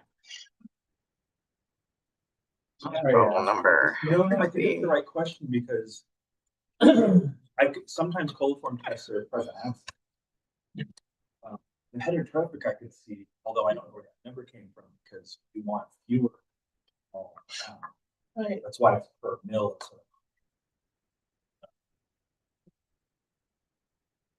There's nothing with MPN there, but that's why I'm asking the question. Yeah, I think we do want to make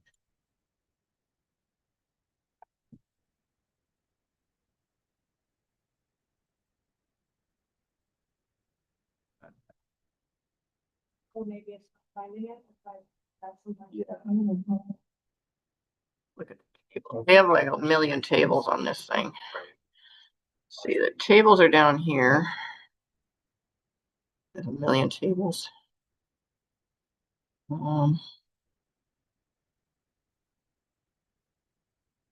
That's chemicals, and organic.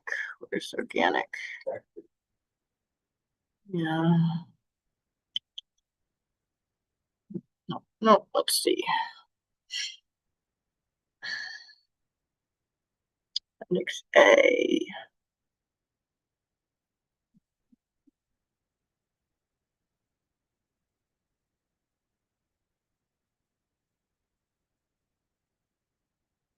Organic compounds. Bacteria. Let's see.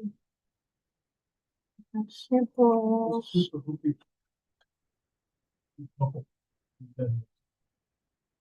Heterotrophic.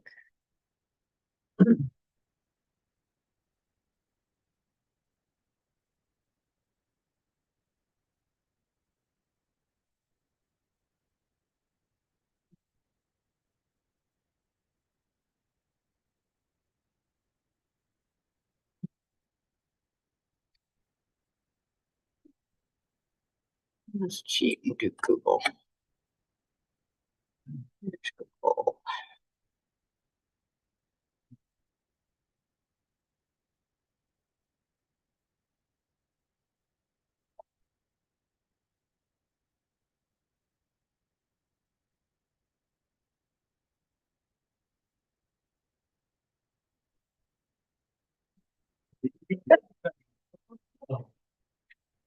Yes. The EPA. It's the EPA. So it's the EPA saying that. Okay. For EPA.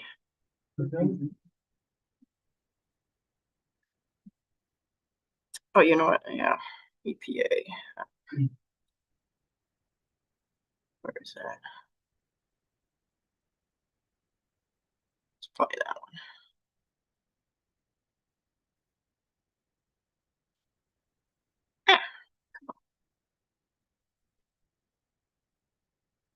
So it's the EPA. It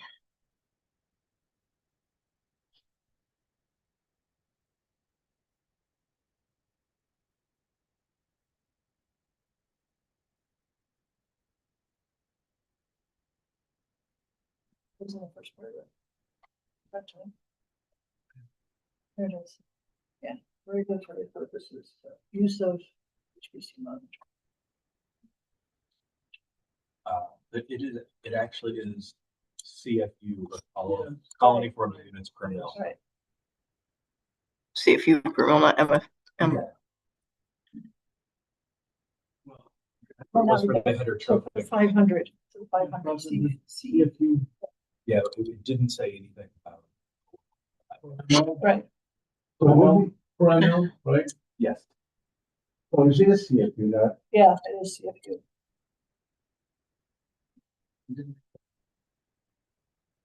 That's coliform units.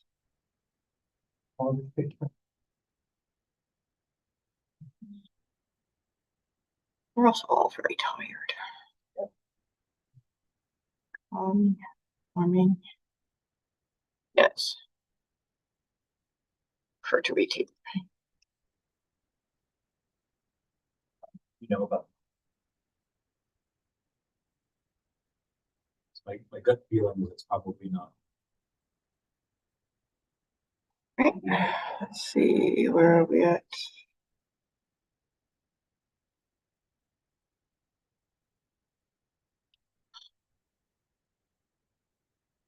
Come on, Google.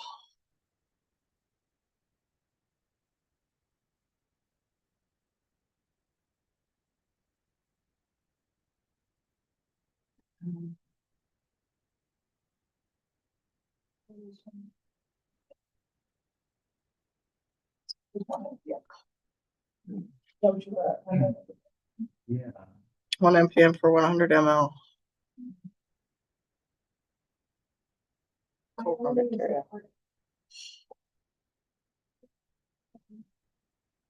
In the past, what I've done was coliform, it was often done. Yeah. Trophy was often done as a play count. So that probably, So it makes sense. that probably is right. I just.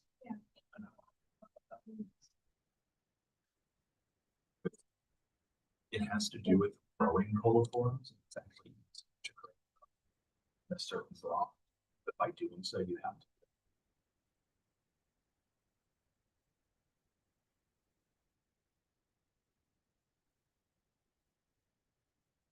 Paper.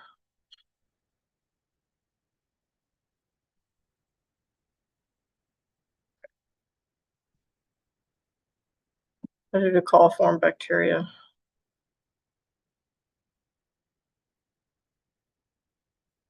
This is going to be an opinion, isn't it?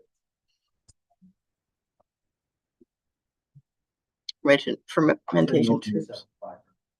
Often what you will do, just in case anyone's curious, is you like a test tube, and you put a smaller test tube facing this way in there, fill it all with media, and the bacteria grow in it. Gas puts air into that tube. Look for that, and then also you shake them, and they. That's one of the reasons why it's tested out. Go that way, plate, my comments. This way, you look for comments. Sometimes they don't. Sometimes pink. Typically, if you do the positive coliform, you actually do additional testing, which we don't need to specify. Or lines. Okay, So so that doesn't need to be put here. Okay. That's what we would help.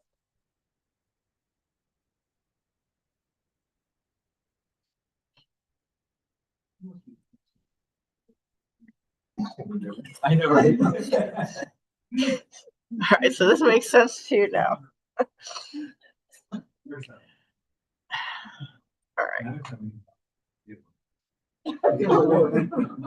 Yes, please. Yes, please. No, not now. Not tonight, though. Not tonight. Next board meeting, we'll talk about mosquito ovaries. Okay, thank you. Don't, Heather, please. Okay, all right. Does 7.2 make sense to you? Yes. Okay, all right. 7.3. That is the EPA 524 test. From, okay, pond, property sale or transfer. New wells at a pond, property sale or transfer. We don't have that before. Yeah. No. All new construction wells, which makes sense in a pond, property sale or transfer. That's the time, because that's when there's a lot. Or would that inhibit property sale or cause unknown ramifications?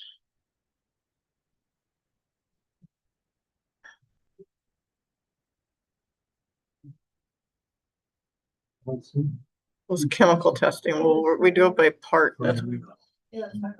Okay. Is this also, would that would include this?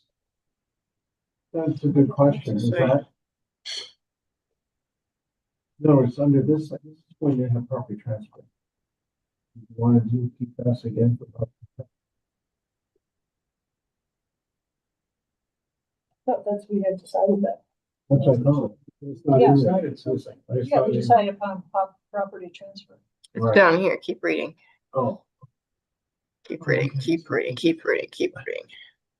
We talked about sites, now we're talking about cells, bacterial tests, then we go to chemical and physical Including. analysis, including, yeah. On property sale or transfer. Except for alternative 512, there's alternate testing methodologies, okay, great. Analysis be formed for at least pH color, odor, iron. Okay, and then we added the radon, which is the radionuclide testing shall be required for all new construction wells and upon property sale or transfer to determine gross alpha activity and radio 222 levels present. one of those tests.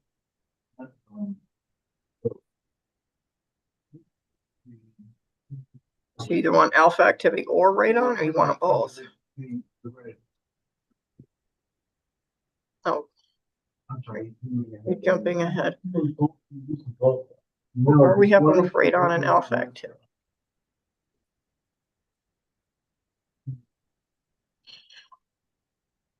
But high alpha activity and high radon, either one will cause a health problem in the house later time, at later dates.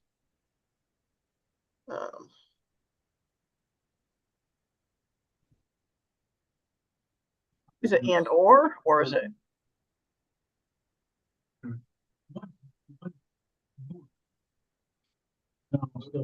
One's more common. There's right, but there's one that's more preferred for. Yeah, preferred for. Radionuclides, because the state referred to gross alpha activity radium and then uranium.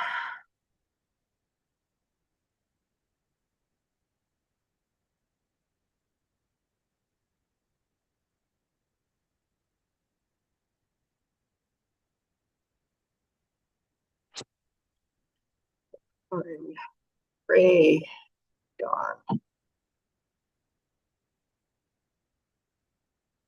Okay.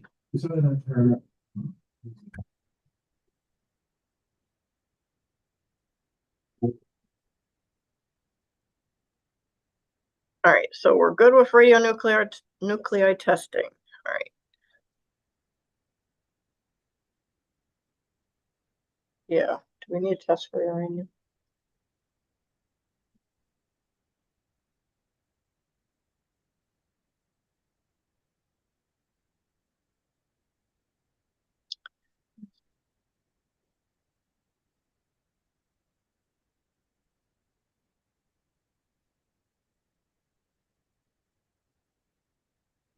Would alpha activity catch the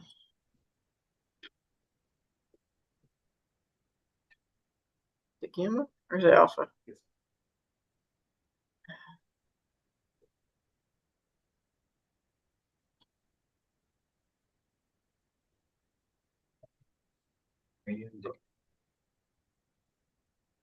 So the alpha would catch the uranium. It's alpha. Okay, uranium say. Looks like uranium has a broad spectrum. It's not just a little bit. Should catch it.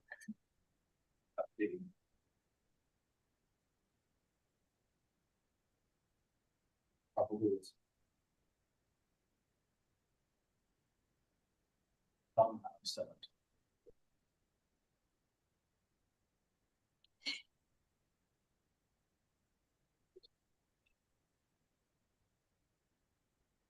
Well, if you get a alpha positive, you're gonna find what is causing it.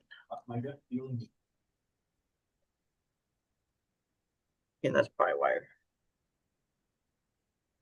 I think you do the alpha and then you do later more testing. It's true. Who knows what's under Millis? That old uranium mine under Millis.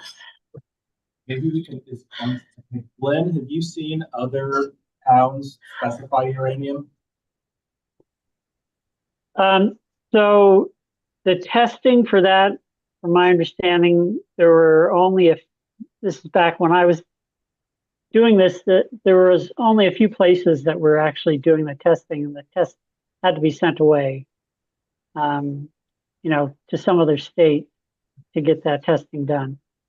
So that was a problem for, now this is 10 years ago or more. That was a problem at the time. And we eventually eliminated that test because it was very difficult to get the test done. Because the test has to be done within a certain time period, the holding time, because it's emitting the alpha radiation. And so we eventually just eliminated that test. The concern, of course, with radon in water is not drinking it, because you can't drink a large enough quantity of water to be impacted. It's in what's referred to as a radon exposure chamber, which is a shower. You're in a confined space with warm water that's volatilizing, and typically the treatment for radon in water is a bubbler system that bubbles air through the water column or through water storage, and that gets vented to the outside. So I don't know.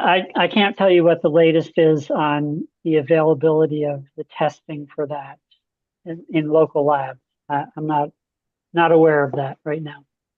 But the alpha activity should catch some. The gross alpha detects the alpha emitters, which is radon and uranium. Yeah, so that's okay. Yeah. All right. All right. PFAS. Potable wells for new construction upon property sale or transfer shall be tested for PFAS contamination upon official establishment.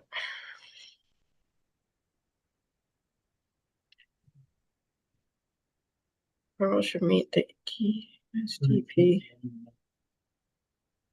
Well,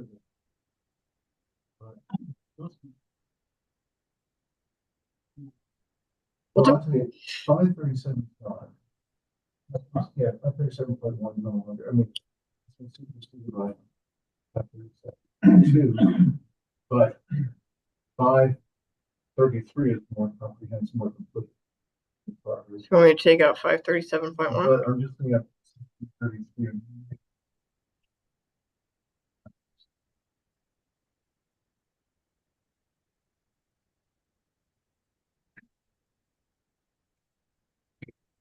Right, 1633 does more than just water. But sediment, biosolids, that kind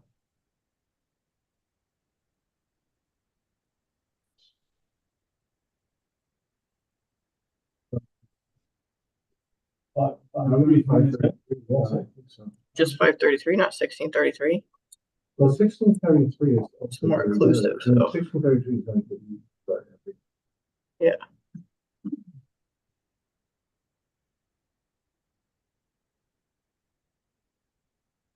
Like I say, or EPA 1633. Use one of those testing methods.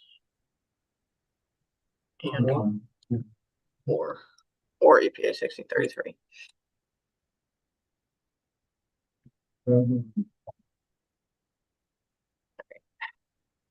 Okay, so that's we're just using EPA testing method 533 or EPA 1633.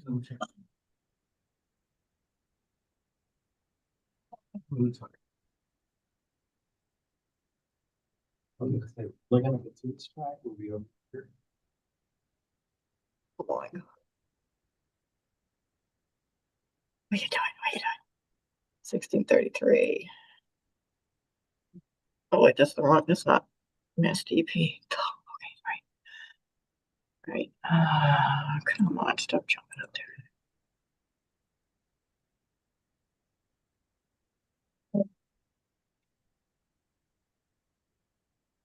One is more thorough than the other, so it doesn't matter if they do the same. Yeah, my feeling is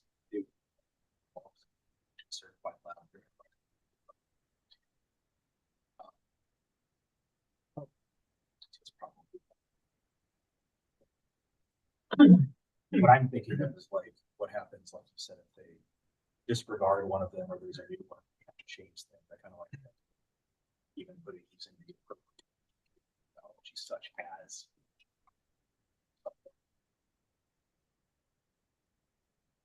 Or EPA. So,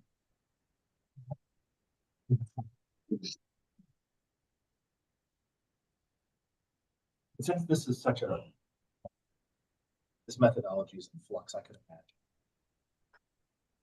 imagine. Okay, so that sounds better. Yeah.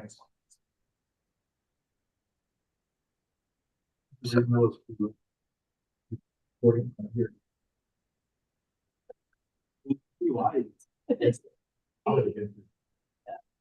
All right, so where are we happy now if we say summer concentration 6% PFAS using EPA testing methodology? No, it's not about. Well, we're just gonna go over our regs one by one, and by the time we get through all the rest of it, it'll be 10 years and we'll be ready to start the wells again. Yeah, we already have a list of those go on. Yes. Next week, we're doing septics. When you regulate in 5 Next week we're years, doing this. regulations in 5 years on the webpage and the AI telling you exactly what's going on. Well, you'll have 3 AIs to work. Yes. Yeah, so that's really. Are we happy with using EPA testing methodologies? Such as, okay, great. 7.4. So close. No, we're not. I'm sitting there going, it goes to 12. Okay. Concentration shall not exceed the following. All right. VOCs, PFAS. Can I make a suggestion? Give up. I don't want to give up. I want to move the second half of the review of our new regs to our next meeting. And if we need to set a meeting in 2 weeks, then we set a meeting in 2 weeks. But it's 10 o'clock. And All right. I agree, because when you get to these tables. that's exactly what prompted my. Like, All right, it's 9:57. We are pausing. Glenn has the hand up. Pausing at 7.4. Go ahead, Glenn. We're pausing. Yes, I would like you to add somewhere in the section a reference to the upon property sale or transfer, and say that all results from testing prior to the all testing of an existing water supply that is done pursuant to these regulations. Let me phrase that again. All testing results pursuant to these regulations shall be disclosed to any potential buyer prior to the title transfer.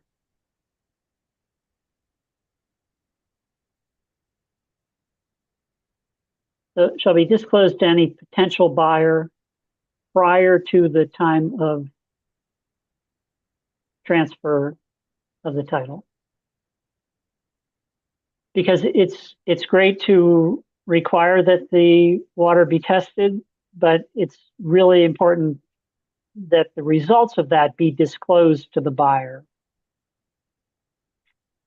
And that statement would make it clear. And you might want to make that, 7.4 and then do the next, renumber them or something, but just to make that very clear that the results of that testing are disclosed. And that may be, that may occur if someone's building a spec house. So, it's not only for existing properties, it could be for new construction, because spec houses, they get everything approved, and you would want the results of that testing to be disclosed to any potential buyer prior to the transfer.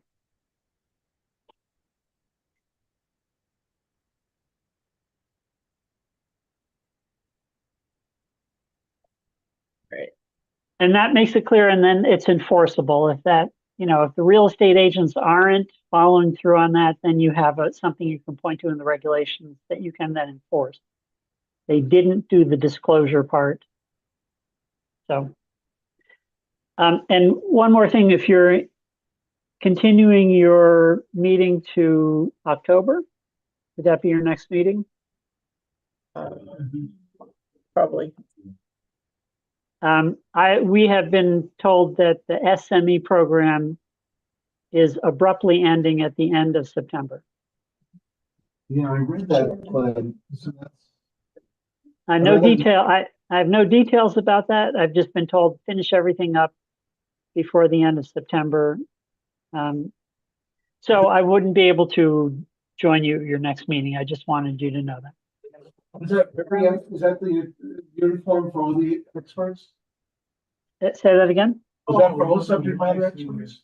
Yes, that's my understanding is the entire subject matter expert program has had the funding revoked or clawed back. Yeah. And that support process is no longer going to be available after the end of this month. Metro West? No, it's everywhere. Everywhere. Across the Statewide. Yeah. I'm working with several jurisdictions right now, trying to finish everything up by the end of September. What goes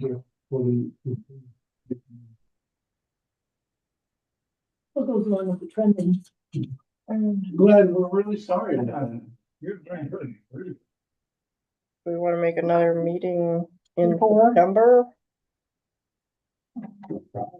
Can we try and make another meeting in September? We do that, should be like just this. Just this and doing our minutes. Minutes and finishing the well regs.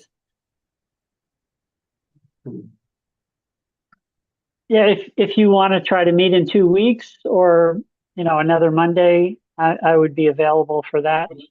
Monday? We want to be 29th, yeah. I could do next Monday or the following Monday. 29th?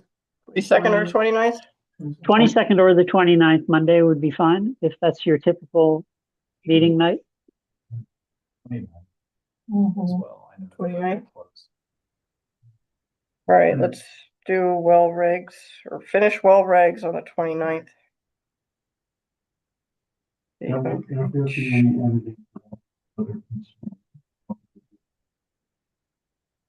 Oh, yeah, we want. Or mail it before, way before then. All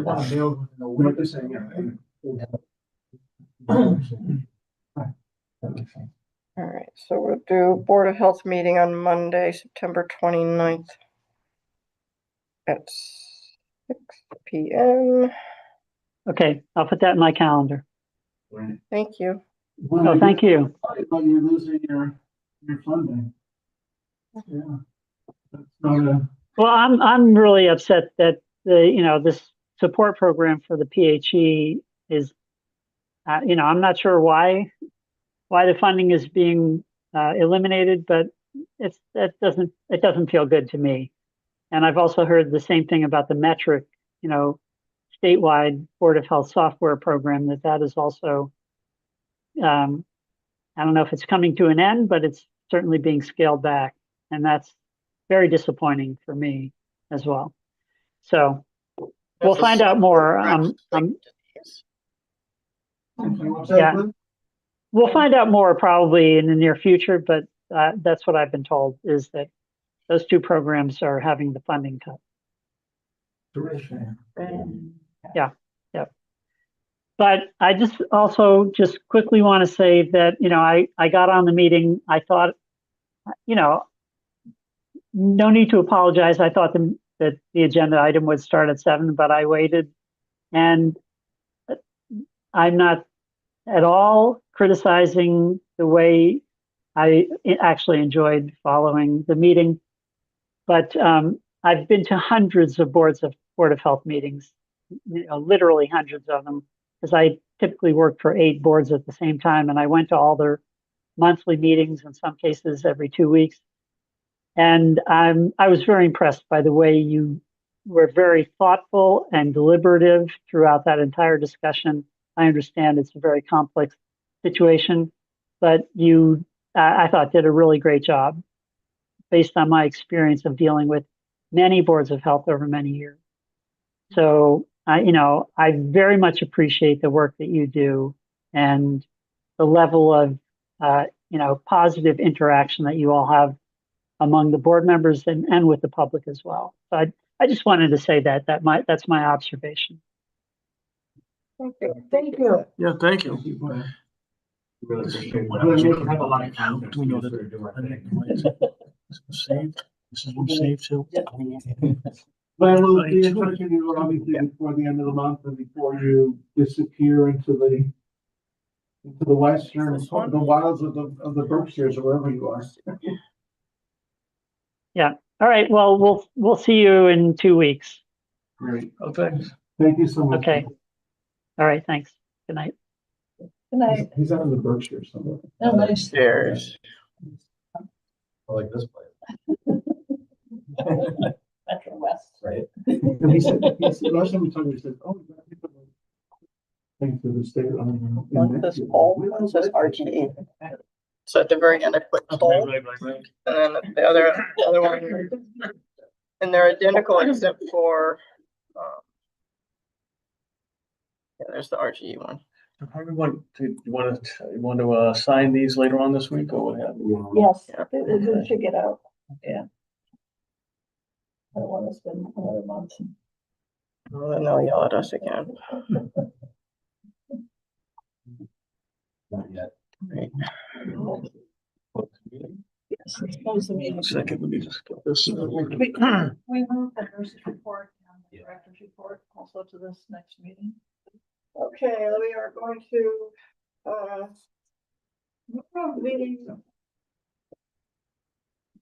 the well regulation and the nurse report and the director's report to 9/29. And the minutes, yes, the minutes to 9/29. I second.